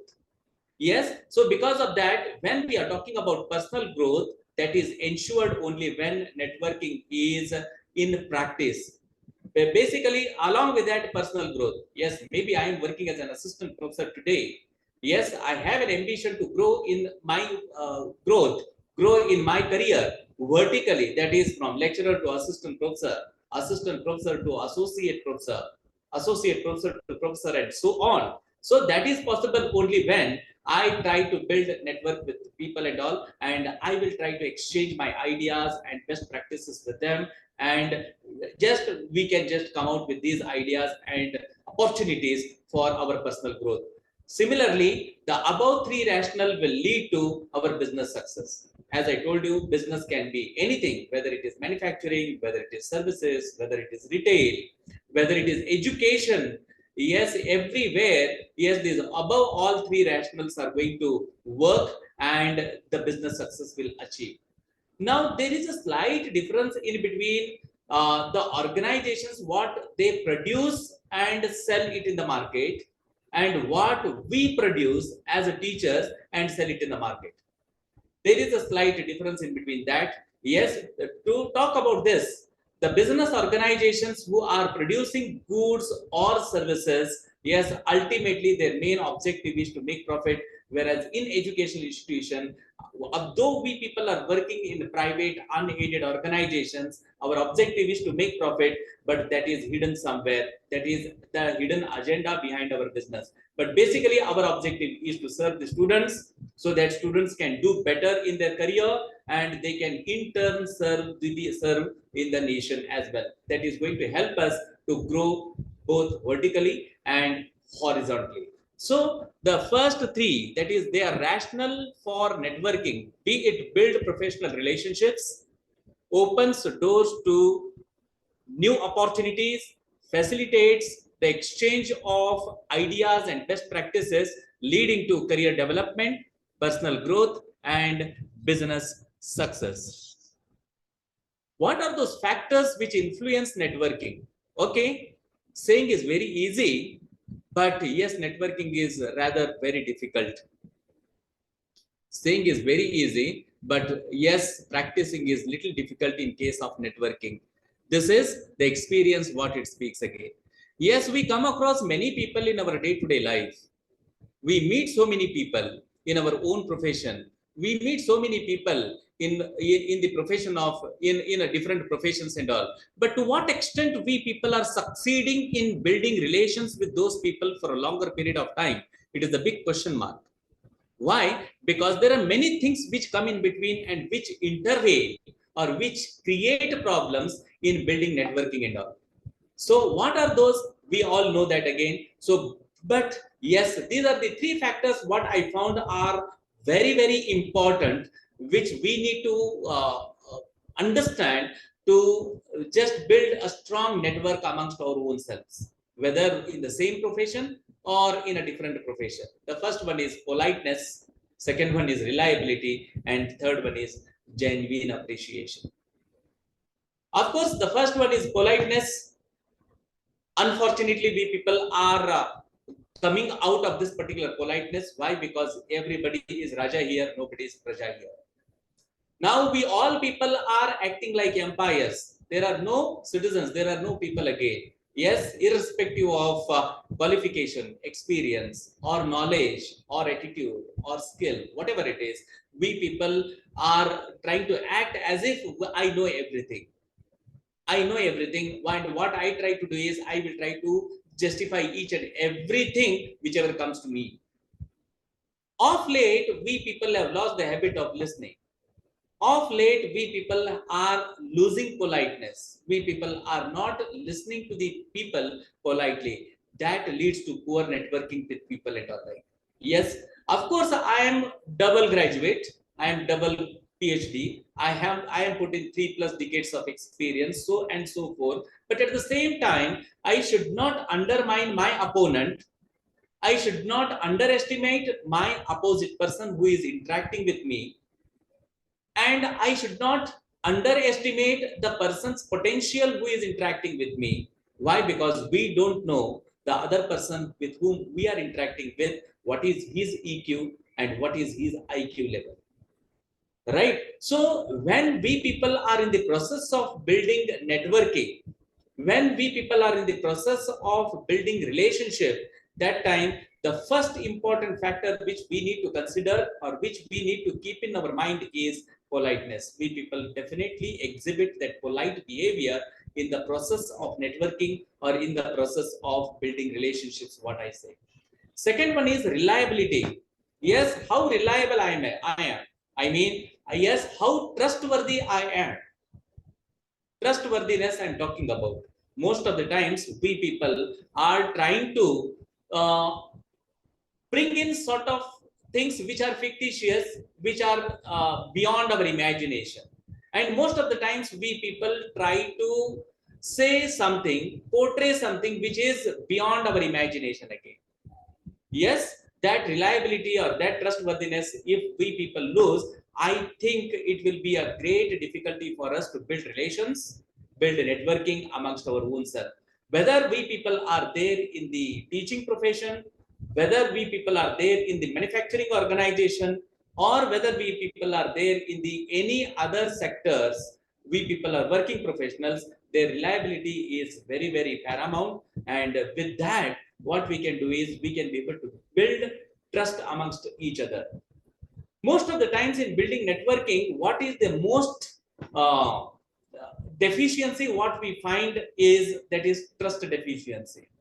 That is what is found amongst ourselves. Now, because of that, we people should say that trust deficiency should not be there when we people are building relations with each other, when we people are just trying to network with each other and all that. And third one is genuine appreciation, which is of course missing today. Of course, I am a professor working in the department of MBA. I have got faculty colleagues who are working in my department, but most of the times I fail to appreciate my teachers, my colleagues, as and when they do wonders. When I find something which is genuine, when I find something which is worth appreciating, without putting any conditions, if I appreciate, I think it is going to build a great networking or great relationships in between you and me. It is going to build a great networking relationship in between me and my subordinate or me or my superior. But of late, this genuine appreciation, that is, we call it as shabash. Yes, great work, worth appreciating. Yes, these things are becoming very, very expensive today from in our networking, in our relationships. And because of that, we people are getting detached from each other day by day. But this is not good in terms of building relationships. This is worst. With this, what will happen? We people are going to depart from each other. We people will not succeed in building networking or building relations with each other and all. Second important thing is when we talk about genuine appreciation, when there is an administrator, who is doing the job of administering the entire business, definitely he must possess this particular kind of quality. Why? Because the entire success of that particular business depends on him as an administrator, and it is possible for him to achieve that objective only when he has a concern towards his employees, he has a concern towards his subordinates, and that concern is meaning genuine appreciation. Never mind, yes, if I find something inappropriate, ingenuine, definitely I have all right to reprimand my subordinates, my superiors. I have to tell them that where to go, where went wrong, what went wrong and all. But at the same time, if I find something worth genuine, genuine, then definitely I must exhibit the quality of appreciating those people and all. So these factors definitely are going to help us in building good relationships, in building networking in the days to come. That is politeness, reliability, and genuine appreciation. Okay, collaboration. This is a buzzword. We talk about so much collaboration. Now, I am serving in an organization which is integrated campus, we call it as, where in this particular organization, we do offer diploma courses, we do offer commerce and science courses, PUC commerce and PUC science. PUC by we mean PU board, that is first year and second year of commerce and science courses. We offer diploma courses. We offer various branches in engineering courses. We offer master's courses in MTech, MCA and MBA. Yes, all these things. Yes, the campus is huge. The campus has got more than 3,000 students studying in different disciplines. Now, when it comes to collaboration, when we sit across the table, we talk of so many things that we need to collaborate with each other. I mean, Department of MBA must collaborate with engineers. Department of Engineering faculty members must collaborate with MCA faculties. Diploma faculty members must collaborate with Angadi, Commerce College or Science College faculty members, and so on and so forth. But unfortunately, that discussion goes up till to that particular discussion level only till to that particular meeting, that do not just move ahead further. Whereas collaboration, yes, definitely we people will have to work together, and we people will have to work as an integrated process. Now we are talking about various technical interventions. We call it as artificial intelligence, data science, machine learning, various languages such as Python, and so on and so forth. Yes, I being a management graduate, yes, I may not understand in and out of that particular technicalities, but definitely I can take assistance from engineers and I can inbuild or incorporate those technical aspects into my management. Yes, certainly it creates wonders in the days to come. And that is what we call it as collaborations. But as and when we sit for a meeting, we attend a meeting, that time we definitely will discuss regarding these all aspects, but it do not percolates over a period of time, that gets snubbed itself. There are various factors which are influencing this particular thing, that is apart, but barring all those factors which influence, we people definitely will have to develop the habit of working in collaborations, so that we people can just create wonders in the days to come. Basically, collaboration is nothing but two or more people or organizations work together in an intersection of common goals. Basically, networking and collaboration works hand in hand. So they are directly correlated with each other again. That is, if networking is there, collaboration is there. If networking is not there, collaboration is not there.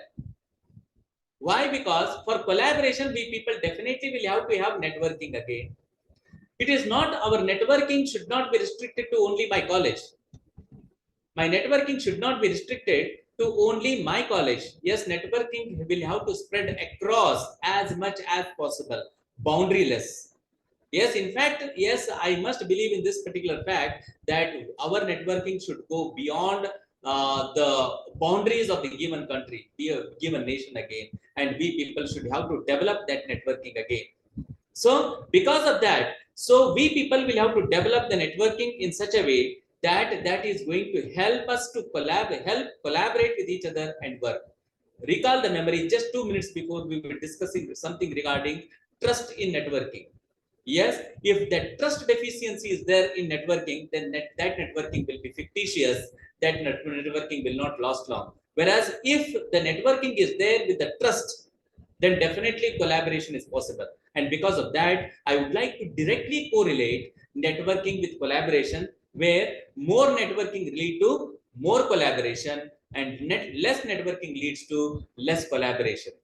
So this is what is collaboration again. And according to a study, time spent by employees and team managers on collaborative activities has increased by more than 50% in the last 2 decades. Now, I am having a small research paper which is there in my hand again. So I was going to this particular research paper, and in this there is one anecdote, or this is one quote which is given by, or which is quoted by one survey which has been conducted by IBM Global Services way back in the 2016, wherein a global survey of 765 CEOs were conducted, and it believes that I am going to discuss in the next slide. So there is one more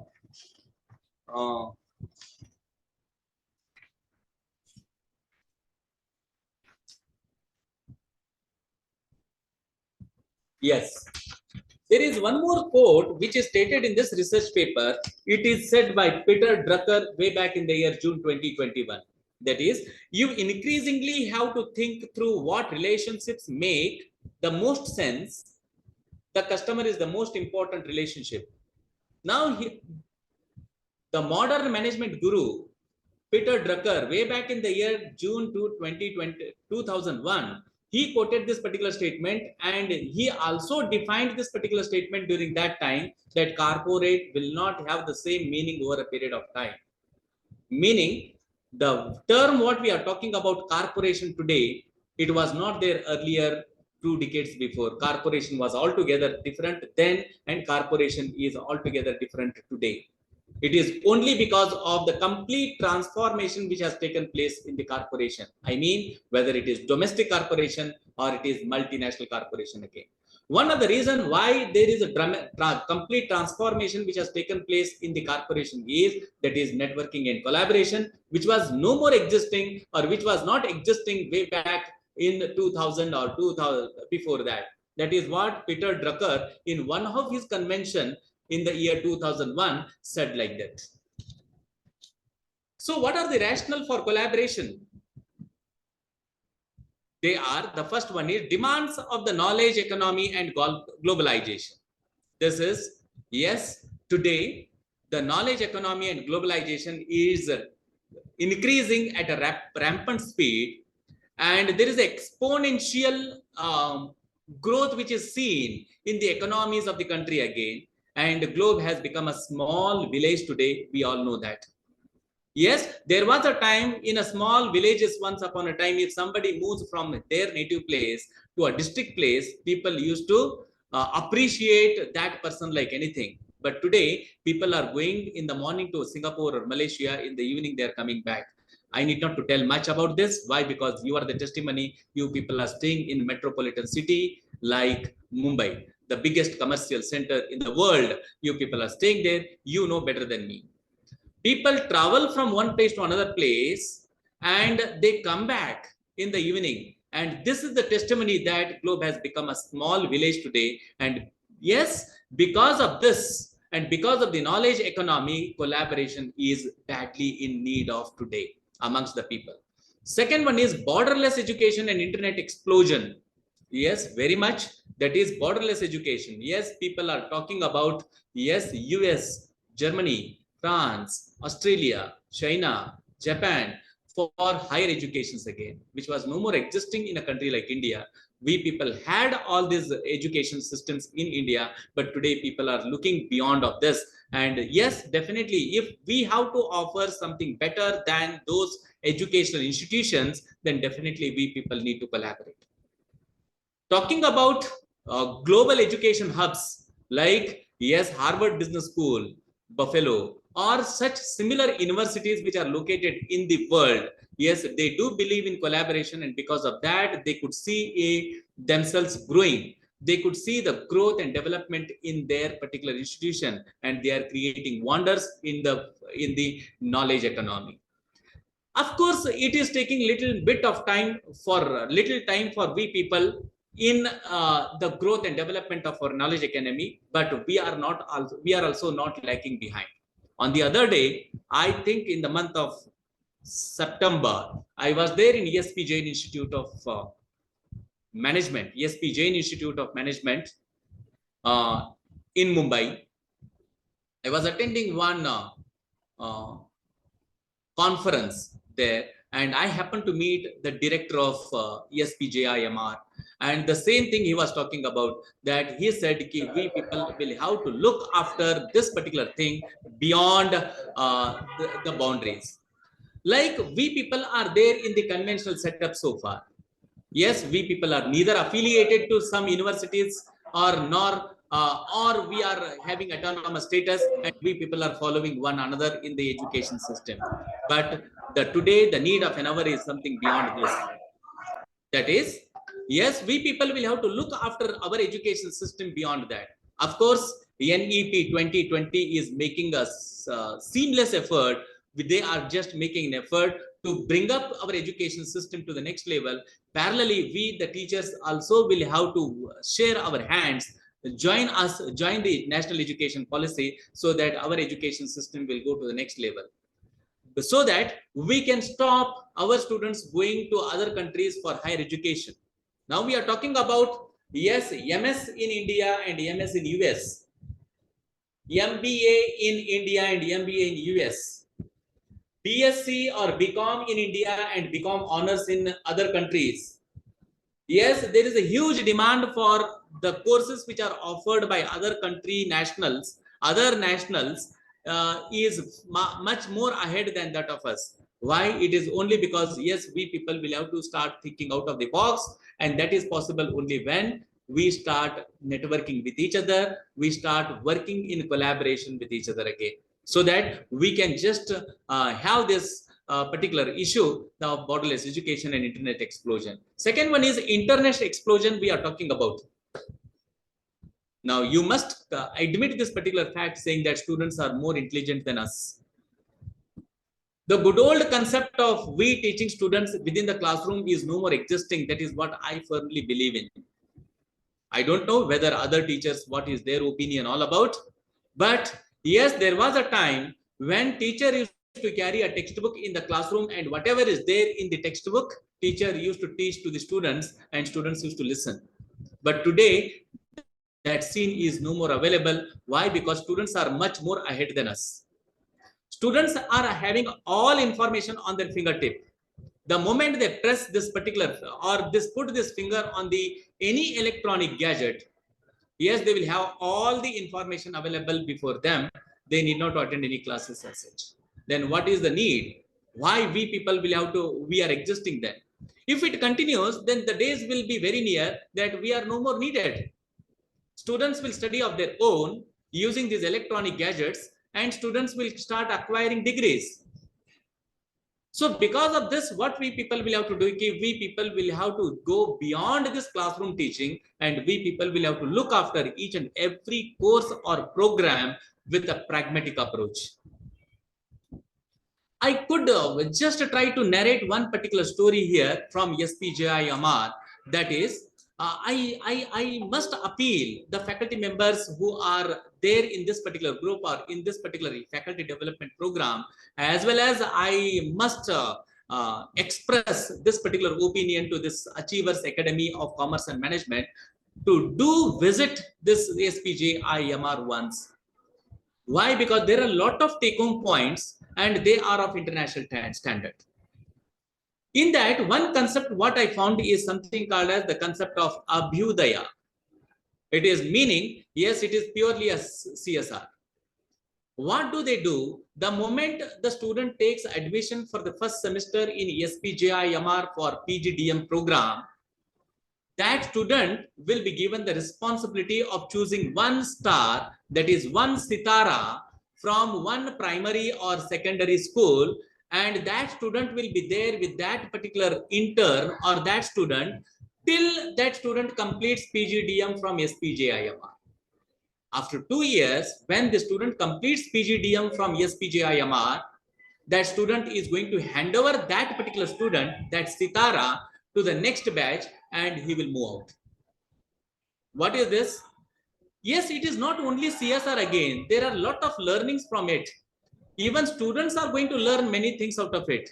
The objective of introducing these kind of outreach programs is not only to achieve one objective, but there are multiple objectives which we can be able to achieve by introducing such outreach programs. With the help of that, we can just ensure the holistic development of the students, whether they are studying in BSc, BCom, BBA, BCA, or MBA, MCA, medical, whatever we can take.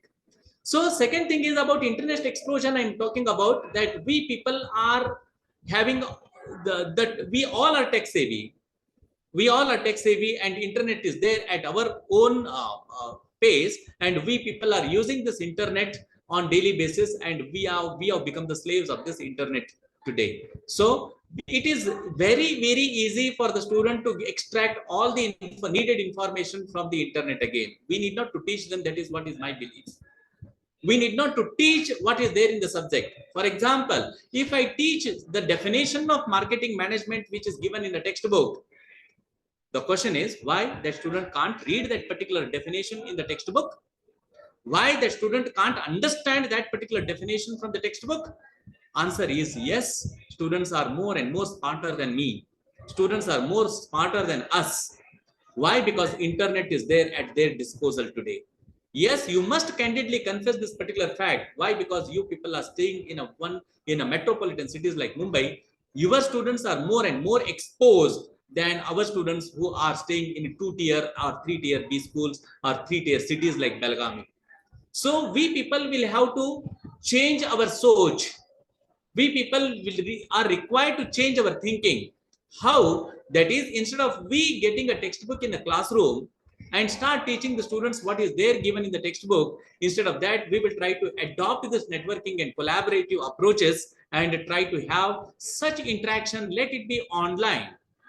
Let it be online. But let us ensure that, yes, this knowledge sharing will happen in between one institute to another institute. With this, knowledge gaining is going to happen. That is what I say. There is a direct correlation exists in between knowledge sharing and knowledge caring. I mean, knowledge gaining. Third rationale is all about teamwork is the name of today's game. Synergy. Two heads are better than one. Yes, most of we people do not believe in teamwork. Why? Because we people say it is purely a philosophy. Teamwork doesn't work. But my dear colleagues, teamwork certainly works. Why? Because I alone cannot do all the work. I alone cannot complement or implement all the strategies. I cannot comply with all the requirements which are in need of in day-to-day life. And because of that, yes, we people definitely will have to have teamwork. And if we have to ensure that teamwork in a given place, at a given place, then collaboration is a must. Next one is pooling of resources, expertise for creation of new knowledge innovation. Thanks to COVID once again, though we lost our near and dear ones during COVID, but it gave us a big platform like this, that is online meetings, which we were not aware about once upon a time, that is before COVID. Thanks to this. But at the same time, I must confess this particular fact that those 3 years were disastrous, not only for us, for the entire world. As I told you, we lost so many near and dear ones during that period. Yes, it was very disastrous. People who became the victim of it, they only can understand better how pandemic it was and how serious that particular period was. Anyways, come back. If you look at the positive aspects of that particular thing, yes, we all teachers must confess this particular fact that the platform on which we people are interacting with each other now, this is the blessings of that particular COVID. Otherwise, before COVID, we were unaware about these things, at least in a place like in a developing country like India. Because of that, I must say thanks to COVID. That is, pooling of resources with the help of this online platforms is possible. I can interact with anyone across the globe. I can invite a professor from Harvard Business School for an interaction with my students. I can invite any faculty member from Achievers College of Commerce and Management on any time for an interaction with. Not necessary that I need to travel all the way from Belgaum to Mumbai, or faculty members from Achievers College from Mumbai to Belgaum. Yes, this online platform is more than enough. So with this, it is possible for we people to pool the resources, their expertise, so that knowledge sharing and knowledge gaining will happen again. So this is also is in demand. Why? Because of that, collaboration is in need of. Next is all about sharing of unique local regional interaction experiences. It is possible today. A research has been conducted today, in the past, on how long I'm going to stay at a particular place or in a given place. That research reveals that not more than 40 years a person is going to stay in that particular place. We talk of so much about property. Yes, my house, my gully, my mohalla, my area, my town, my city. But if we retrospect again, if we just look back, yes, if you only look back again from where you are, from where you traveled from, where were you 40 years before, where were your ancestors, where were your ancestors to ancestors, these all things if you just look at, yes, definitely you people or your ancestors did not stay at a given place for not more than 40 years. I am not telling this. A research has been conducted on this, and that research proves it. Similar is the case here again, that when we are talking about collaboration, yes, that leads to, or when we are talking about sharing of unique or local regional interactions, yes, their experiences, it definitely works well. That is, yes, I'm around 550 kilometers away from Mumbai.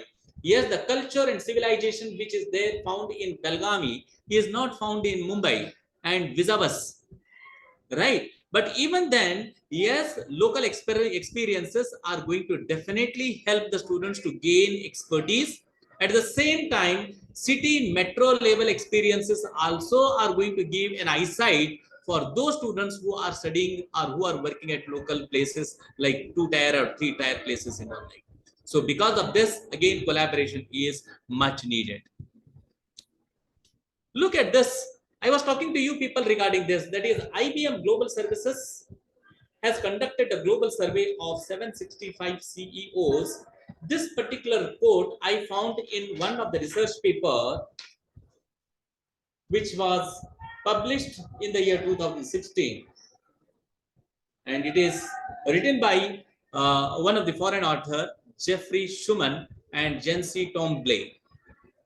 And in this, I found this particular article, and I thought of sharing this particular quote with you all people. Why? Because it closely related with networking and collaboration. What it says all about, that is, CEOs believe collaboration is absolutely critical, but there is a problem. Although collaborative aspirations were high, actual implementation was dramatically lower. Citing a lack of the skills and expertise needed to partner externally, many CEOs refer to pertaining as theoretically easy but practically hard to do. True, of course. Talking on a given platform is very easy with regard to networking and collaboration, as I told you a couple of minutes before. That on day-to-day basis, we meet so many people. We interact with them so much of time.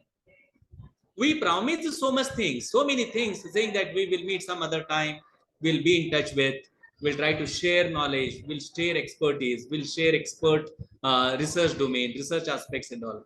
But actually speaking, over a period of time, do we do so? Yes, it is a little difficult again. It is a little difficult. Why? Because yes, there are various factors which influence like this. But nonetheless, we people should cultivate the habit of building networking and work in collaborations and all that. Yes, look at this. Is it visible? Yes, sir. Yes, yes. Hierarchies beliefs, networks now. Hierarchies become networks now. Now, this particular context, I am giving it to you people with respect to an manufacturing organization. Now we talk about an organization. There are several stakeholders who are associated with a given organization. They are basically employers, employees, customers, suppliers, and various other people. Now, earlier we used to call it as they are stakeholders. And earlier organizations never used to think regarding this, that we need to have the networks with them. We need to have a collaborative work with them. But today it is the need of an hour. Today, these all stakeholders who are associated with a given organization again, that they will have to work in a network, in a collaborative way. Then only all these organizations who are associated with each other can be able to achieve their desired objective, that is profit. For example, Belgaum is the hub of small and medium scale industries. There are almost 350 plus small and medium scale companies, industries, which are located in Belgaum, engaged in the manufacture and marketing of engineering and manufacturing products, and they are supplying to various companies which are located across the globe. Few of the customers of these companies are located in Pune and Mumbai as well. The best of the best companies like Tata Motors, Bajaj Auto, such companies are procuring work in progresses or component parts from the companies which are located in Belgaum. Now there is one company in Belgaum by name Netalkar Power Transmission Corporation. That company is engaged in the manufacture and marketing of crankshafts. I mean to say crankshaft, which is one of the components which is used in automobile. This company was established way back in the year 1970s. It is almost 50 years. But when that company was established, the approach of that company was altogether different. But today that company's approach is completely transformed. Why? Because today they treat their suppliers and customers as one of their business partners. They believe in collaboration, they believe in networking, and because they believe that, yes, this Netalkar Power Transmission Corporation are the suppliers of these crankshafts to one of the automobile company called Mahindra and Mahindra Limited. Now that is what they are getting to know from Mahindra and Mahindra Limited, and because of that, Netalkar Power Transmission Corporation is trying to collaborate with each other, because Netalkar Power Transmission is the customer for Mahindra and Mahindra, whereas Netalkar Power Transmission has got few suppliers who are working down to them, and they are supplying materials to Netalkar. Netalkar is trying to process those materials, produce crankshaft, and supply the same to Mahindra and Mahindra Limited. It means Mahindra and Mahindra is the customer for Netalkar Power Transmission. But today, yes, Netalkar is believing this particular fact. Mahindra and Mahindra Limited is believing this particular fact, that unless and until we collaborate with all the stakeholders who are associated with us, we will not progress, we will not grow, we will not develop. Look at this. That is possible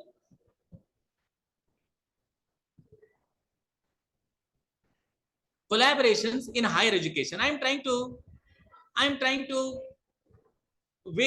find out ways, since we all people are teachers again, we all people are in the teaching profession, in what way we people can collaborate with each other.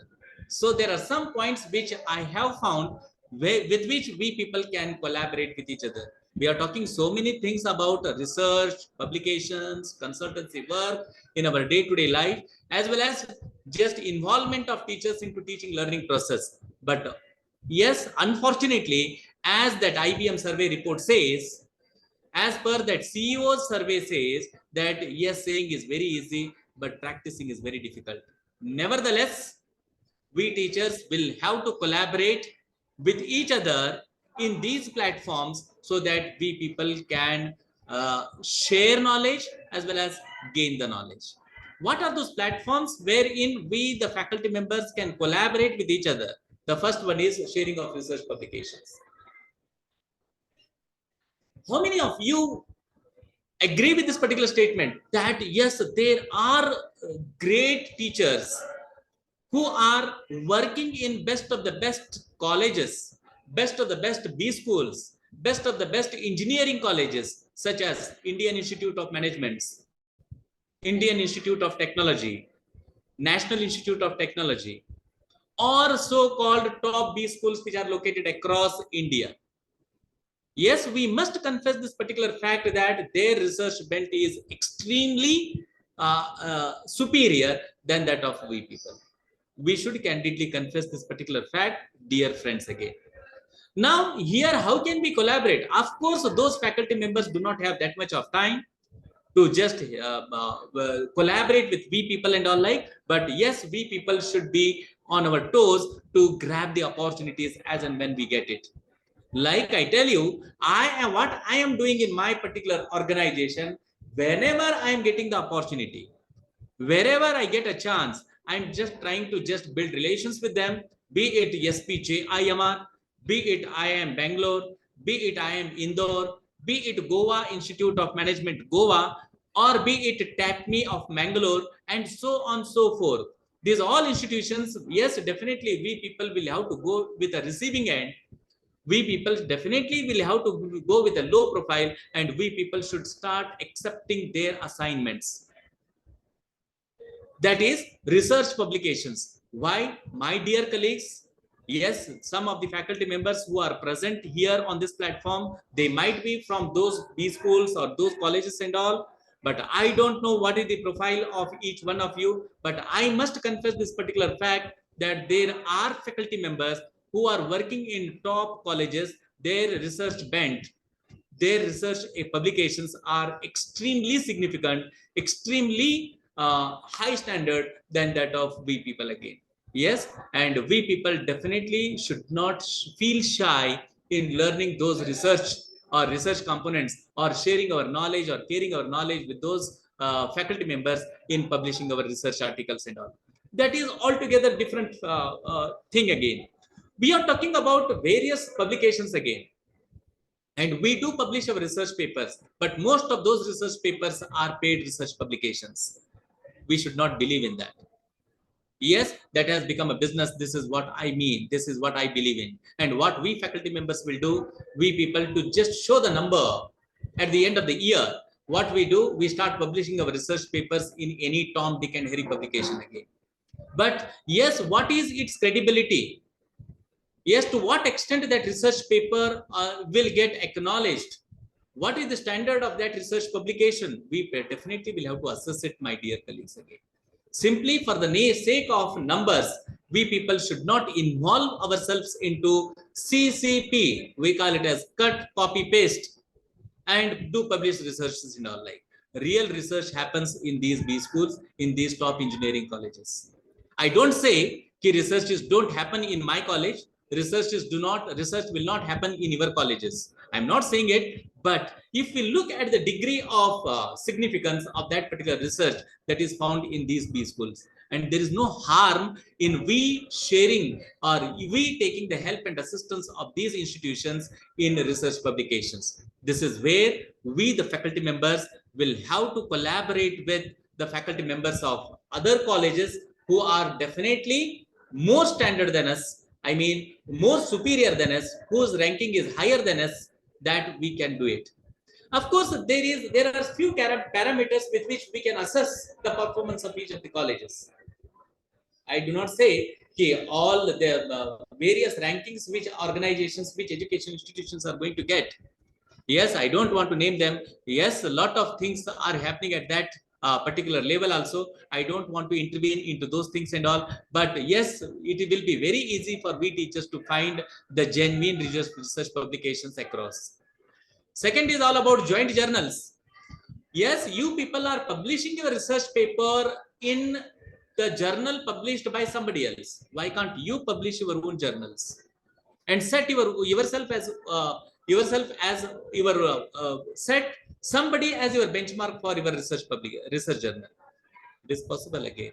Of course, saying is very easy again, and implementing is very difficult. I believe in this, but I am also struggling hard in coming out with these research publications, research journals from my institute. Yes, definitely sooner or later, we people will have to demonstrate these skills, and we are going to succeed. That is what I say, lage raho. We people definitely will have to have lage raho with this kind of assignments, so that one fine day we are going to get success into it. That is all about research publications and publishing our own journals and taking those journals to the next level, that is national level and international level. Of course, this Ministry of HRD, Government of India is trying to bring in a lot of mechanisms. Something called as earlier, all the research journal, which is UGC listed, is one of the research, one of the best journal we used to say. But over a period of time, all the journals started getting recognized by UGC. Then they brought in one more barricade, that is something called as, yes, UGC care listed journals. Yes, like this, government is also trying to intervene into it, and they are trying to uplift the standard of these research publications, research journals and all, and they are taking it to the next level. Yes, and we people also need to be a part of this process, so that one fine day, we people also will have good research publications to our credit, and our organization, our institution also will have recently good research journal publication at our own self. Third is something what we call it as joint conferences. Yes, we say conferences are something,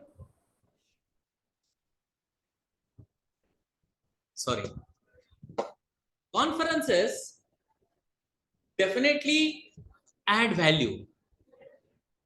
Let us begin with national conferences. Let us begin with university level conferences. Forget about national conferences, but let us try to benchmark ourselves with the top notch conferences which have been conducted recently, which have been conducted so far. Let us benchmark them. Let us not conduct the conferences for the sake of conducting. If need be, try to associate ourselves with the best of the best colleges. We call it as joint conferences. Yes, let us do it. So that we people, let us get only 25 research papers. Let us get only 25 nomination registrations. Let it be as it is. Let us go ahead. Let us not fall behind the numbers. That will lead to a lot of complications over a period of time. That definitely will dilute the entire system. Rather than that, rather than quantity, just let us focus upon quality. Let us target only 20 research papers in a given semester or in a given year, and let us try to associate our name with one of the best college which is located in the country. Now, the faculty members who are there on this platform, they might think in this way, this professor is talking about best of the colleges. In what way we are inferior? We are also superior. We are also one of the best. Yes, please let me know. I love to associate with these colleges again. If you feel your college is one of the best colleges in the locality, definitely I don't mind collaborating with your college again. Yes, I'm going to share my contact details with you all people, or my contact details are there already with the organizers again.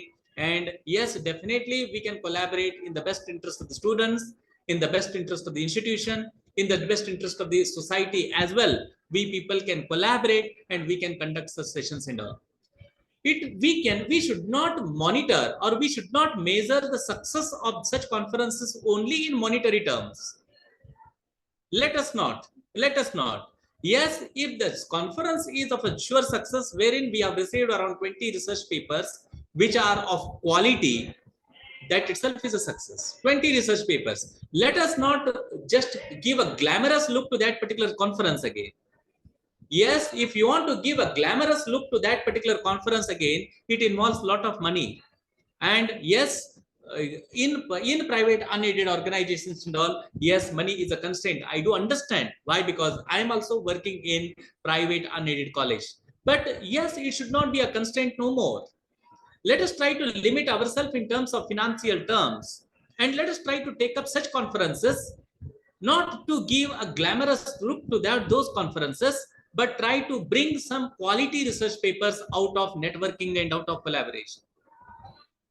Even here also this networking is going to help, because we know who are those faculty members who are working in various colleges, who has the potential to write research papers, who has got research bent, who has got writing skills, and who is aspiring to see the career in their research publications. Yes, we all people have that networking.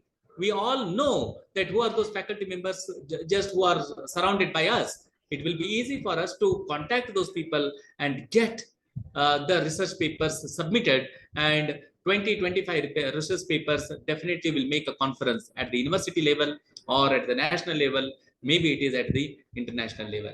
But most of the times, I'm sorry to say this particular fact, that we people are conducting such conferences with a more glamour look, but when we just look into its performance and all, nothing will come out of it.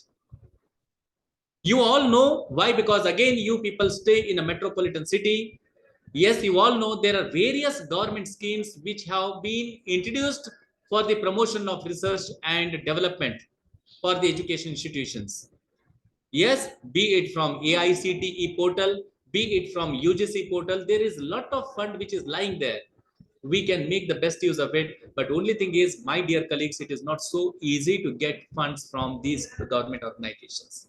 We people definitely will have to substantiate with our documents, and we people will have to give justification to them so that they will fund for our national conferences or regional conferences or international conferences. Next is all about guests and visiting faculties. I firmly believe in this, my dear colleagues. Students get bored in a classroom listening to the same teacher time and again. Gone are those days when we used to listen to our teachers day night. Yes, we used to sit in a class and listen to the teacher for the entire day. Only one teacher used to teach us all the subjects. Those days are no more existing today. Why? Because there is a complete transformation. So because of that, to keep up the students' morale, to make the students feel coming to the college, we people need to conduct this guest and visiting lectures. Yes, we should call you all people, you should call we all people. Yes, let it be virtually. Let it be only on online platform again. Let us not conduct physical workshops and all like, but virtually also we can conduct it, so that we people can keep up the morale of the students. And this guests and visiting lectures are possible when we people have collaborative approach. Next is all about internships and fellowships. Yes, we people are talking about internships and project works in management colleges or B schools. Our students will have to undertake internships at regular interval, live projects at regular interval. At the same time, project works also they will have to undertake. But yes, in the capacity of director, I'm telling you, yes, I'm not happy with what students are doing in the internships and project works. Because of that, yes, I have introduced this particular concept since last year in my particular institution, saying that instead of students going to the organization for seeking permission for project report or internship, yes, I have identified companies and I decide to place these all students in companies, so that the advantage is I can monitor those students about their in and out. It is a cakewalk for you all people who are staying in Mumbai. Why? Because you know Mumbai is I know Mumbai is the commercial hub.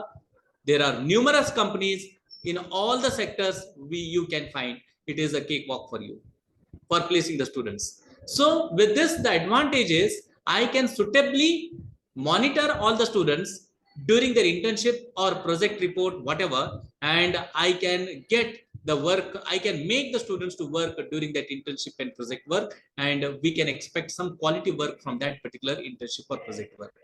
Sharing of technology, facilities, expertise, collaboration is required, and sharing academic programs. We are talking about sharing of academic programs.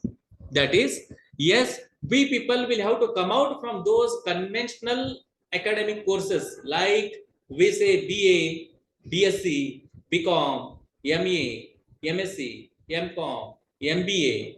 Yes, these all academic programs. Yes, these all are conventional. What I personally feel, there are new programs which have emerged into the market. Like I tell you, diploma in supply chain management, data analytics. Like that, even in commerce also. Yes, we do have commerce program available with us. That is, we are offering PUC 1, 2, as well as commerce degree to the students. Now we have introduced a concept called Tally and ACCA programs to BCom students again. It means along with BCom, these students will have to undergo a certification program in Tally as well as ACCA offered by CFA, that is Chartered Financial Analysts of India. Like this, there are various programs which are available in the market offered by top-notch colleges. You must be knowing all these things. Now the advantage is, along with this BCom course, if the students are offered these kind of courses to them during the program itself, then the students will become more and more employable and they are more and more receptive by the corporate world. If the students will carry only BCom degree or MCom degree or MBA degree in the job market, yes, perhaps they may find it little difficult to get into job market again. Next is the rise of collaborative networks. Yes, it is all about the collaborative network is the collection of businesses, individuals, and other organizational entities that possess the capabilities and resources needed to achieve a specific outcome. That is the rise of collaborative networks. Yes, today the situation is demanding these collaborative networks. That is, yes, we should have networks and we should have collaboration into it. Just excuse me, there is one important call. I'll just take in 2 minutes and I'll call you back. Sir. Hello, sir. Sir.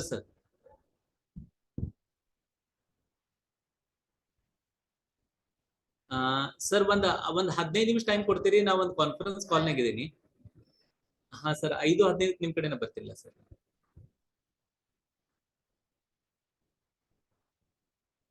ಹೌದ್ರಿ?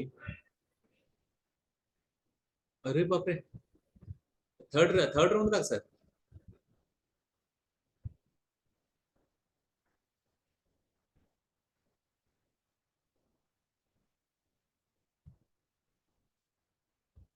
ಇಲ್ಲ sir, ಇಲ್ಲ.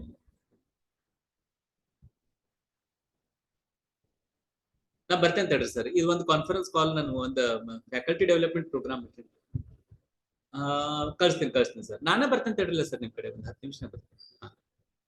Yes, I was talking to you people about this collaborative networks. I'm sorry, this was the call I just had to receive. Collaborative networks is a buzzword today, and we people will have to have this networks so that we can achieve what we desire to achieve. The principles are benefit. So how collaborative networks will succeed? There are few principles what I have identified, and if we follow these principles, I think this collaborative networks will create wonders and produce beautiful results in the days to come. That is, the first one is benefit to the organization and people, benefit the organization and people derive from it. That is derived from collaborative networks. Yes, we people must have collaborative networks, provided it should benefit both me as well as my organization.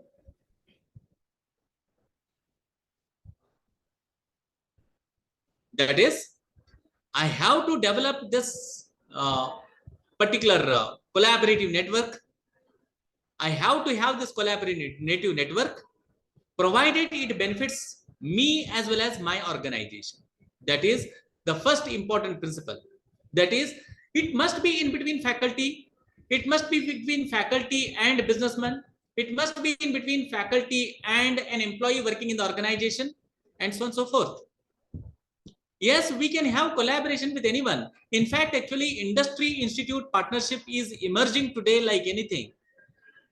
wherein collaborative network is found in the education institution and industry.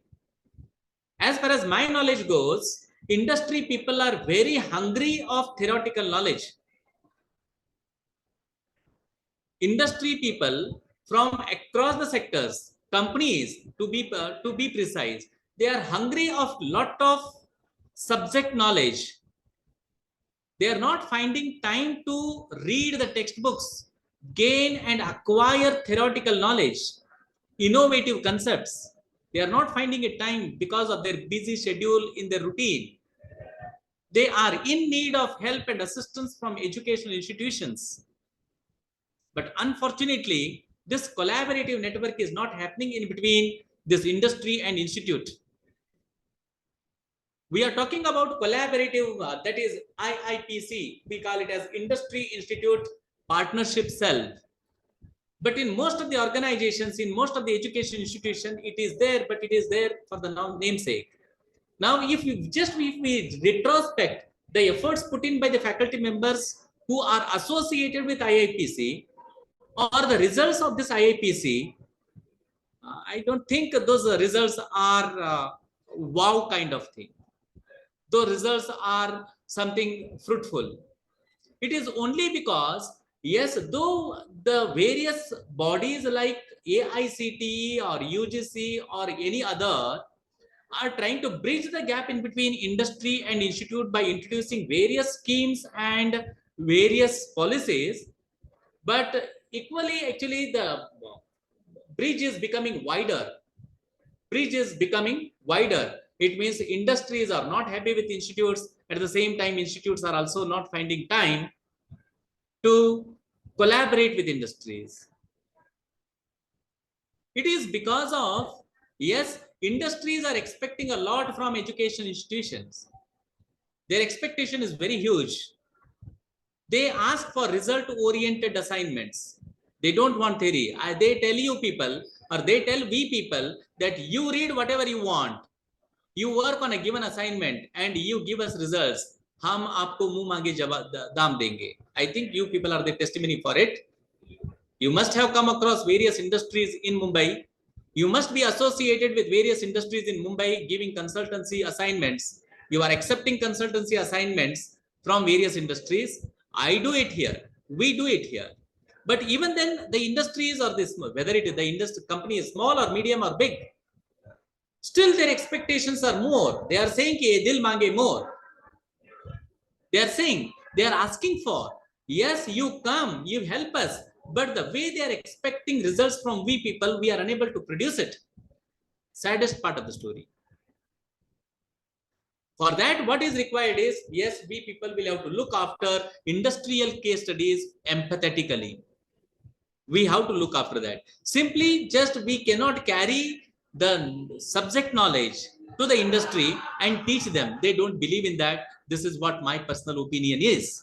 We people will have to produce them results. Say, for example, yes, the company is facing the problem of, we can say, employee attrition. Yes, what is the root cause behind it? Now, we know what is employee attrition. Now, if I go to organization and define this employee attrition to the employees of the organization, then they say, we know it. You tell us the strategies to curb this particular problem. Yes, there is a concept, we call it as, yes, that is, this company wants to enhance the sales. How the sales are enhanced? Now, we may tell the organization that these are the various steps which are involved in selling. The organization says, we are not interested in your steps. You please let us know how are you going to enhance the sales of our company. You give us result. You use 1 step, 10 steps, 100 steps. We don't mind. But we want at the end of the day results. That is, my sale for this particular month is 100 units. Next month, what would be my sale? Yes, quantitatively, we have to figure out and we have to give it to them.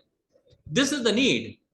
This is what we call it as win-win approach. And we all know that, you also know that. But unfortunately, yes, we people are not meeting the requirements of the industry, and that is paving the way for enhancing or increasing the gap in between industry institute. What is the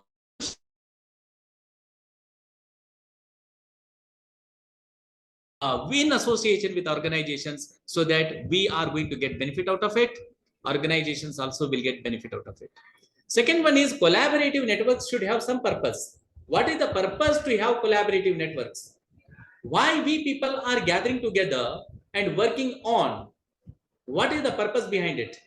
Yes, that need to be specified. It is 5 minutes to 5. I'll take another 10 minutes with the permission of organizers. Third one is responsibility. Yes, collaborative network happens in between the individuals, and all the individuals need to be responsible for that. Yes, that is what we talk about groups and teams. Collaborative networks are happening in teams only, and each and every team member should be responsible for the purpose and for the benefit again. Then only this collaborative networks function, otherwise no. Next is about governance. Yes, there has to be a good governance again. We are talking about. Yes, that is when the collaborative networks start functioning, definitely somebody should take the lead and start governing that particular network well, or else definitely that network will not survive for a long period of time. And last but the important principle of this collaborative network is innovation. That is, some innovation has to come out from this collaborative network, then only the purpose will be served and the benefit will be accrued by the people who are associated with this collaborative network and organization. So this is the rise of collaborative networks principles again. Now there are a couple of issues and challenges again in collaborative networks. The first one is something called as conflict of interest, national versus international priorities. Let us not talk about international priorities. Let us talk about only national priorities. Conflict of interest. Let us not talk about national priorities. Let us talk about our own organization. Let us not talk about our own organization. Let us talk about people who are involved in collaborative network as a team. There exists conflict of interest. It means when there are dual objectives, when two or more objectives which are set for the given collaborative network assignment, then there happens conflict of interest. Yes, definitely that need to be clarified, but it is a big challenge in collaborative network assignments in our life. Right? Second one is different cultures, dynamism, readiness. Yes, the different cultures. Every 100 kilometers, the culture varies. I think you must candidly confess this particular fact.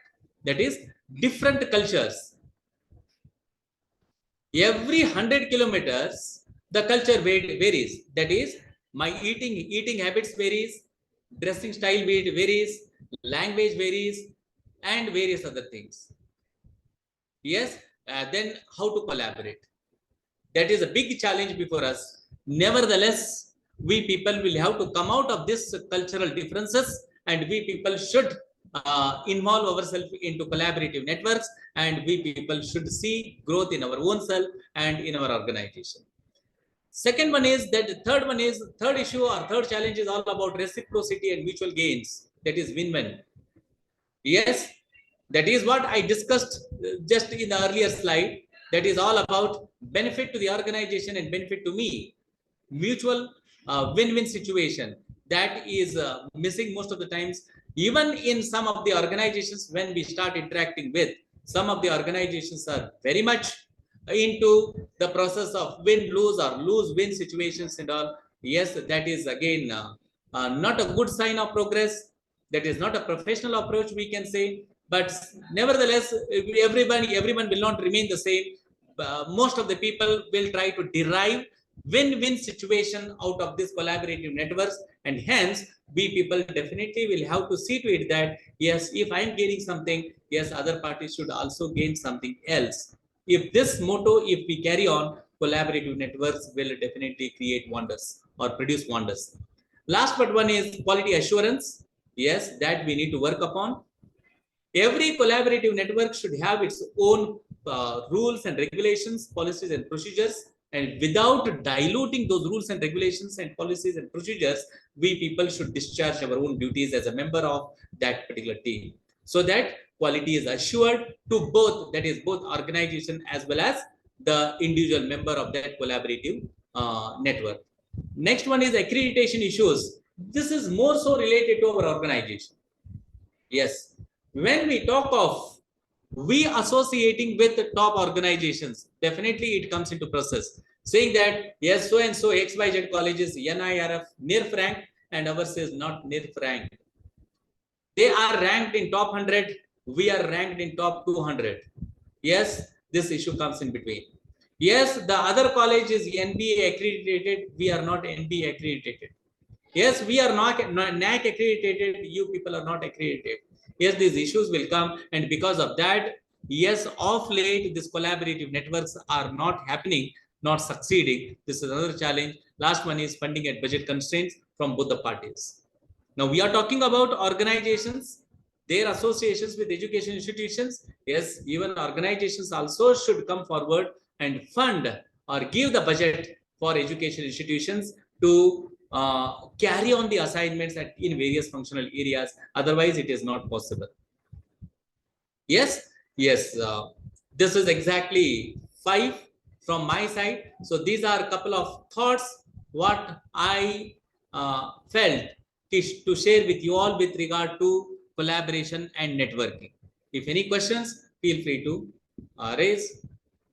Otherwise, it is. Thank you, sir.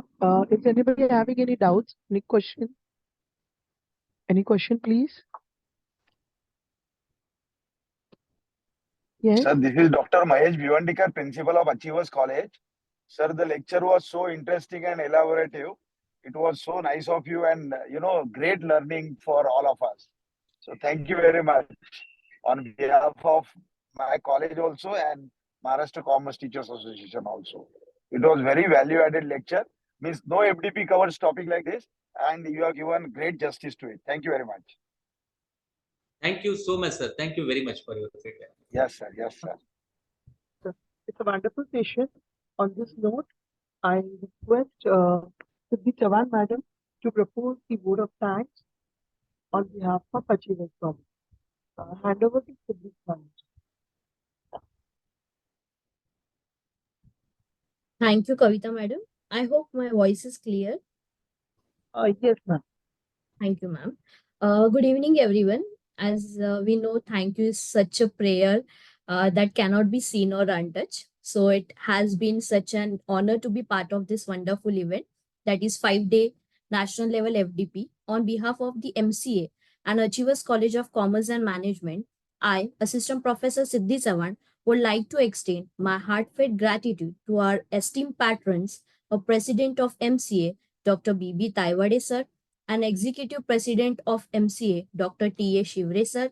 Sincere thanks to the advisory committee members, FDP Chairperson, Dr. Valmik Sarvade sir, Convener, Principal Dr. Jiva Shitole sir, Deputy Convener, Senior Professor Dr. A.M. Gurav sir, Co-Convener Dr. Arvind Chaudhary sir, FDP Director and the Principal of Achievers College, Dr. C.A. Mahesh Bhivandikar sir, both the Secretaries of FDP, Dr. Nishikant Jha and Dr. Kuldeep Sharma sir, Vice Principal of Department of Management Studies, Ms. Sophia D'Souza, and the Vice Principal of Department of Commerce, Ms. Sana Khan.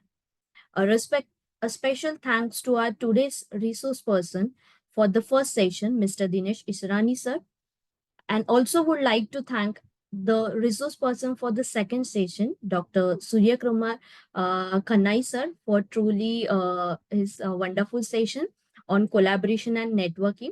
Your thought have been truly inspired us, sir. Thank you for your gracious presence. It is my honor and privilege to thank all the members of organizing committee who helped to make this assembly happen, and they supported in all the possible manner to organize this FDP. A wide round of applause and thanks to all the participants who made the event a memorable one. Finally, I would like to thank all of you present here for making the time to be with us today. Thank you, everyone. The second session link or feedback link is posted in the message. Kindly fill the feedback form. Thank you. Thank you so much. Thank you so much, madams and sirs. Thank you. Sir, thank you very much, sir. Thank you. Bye.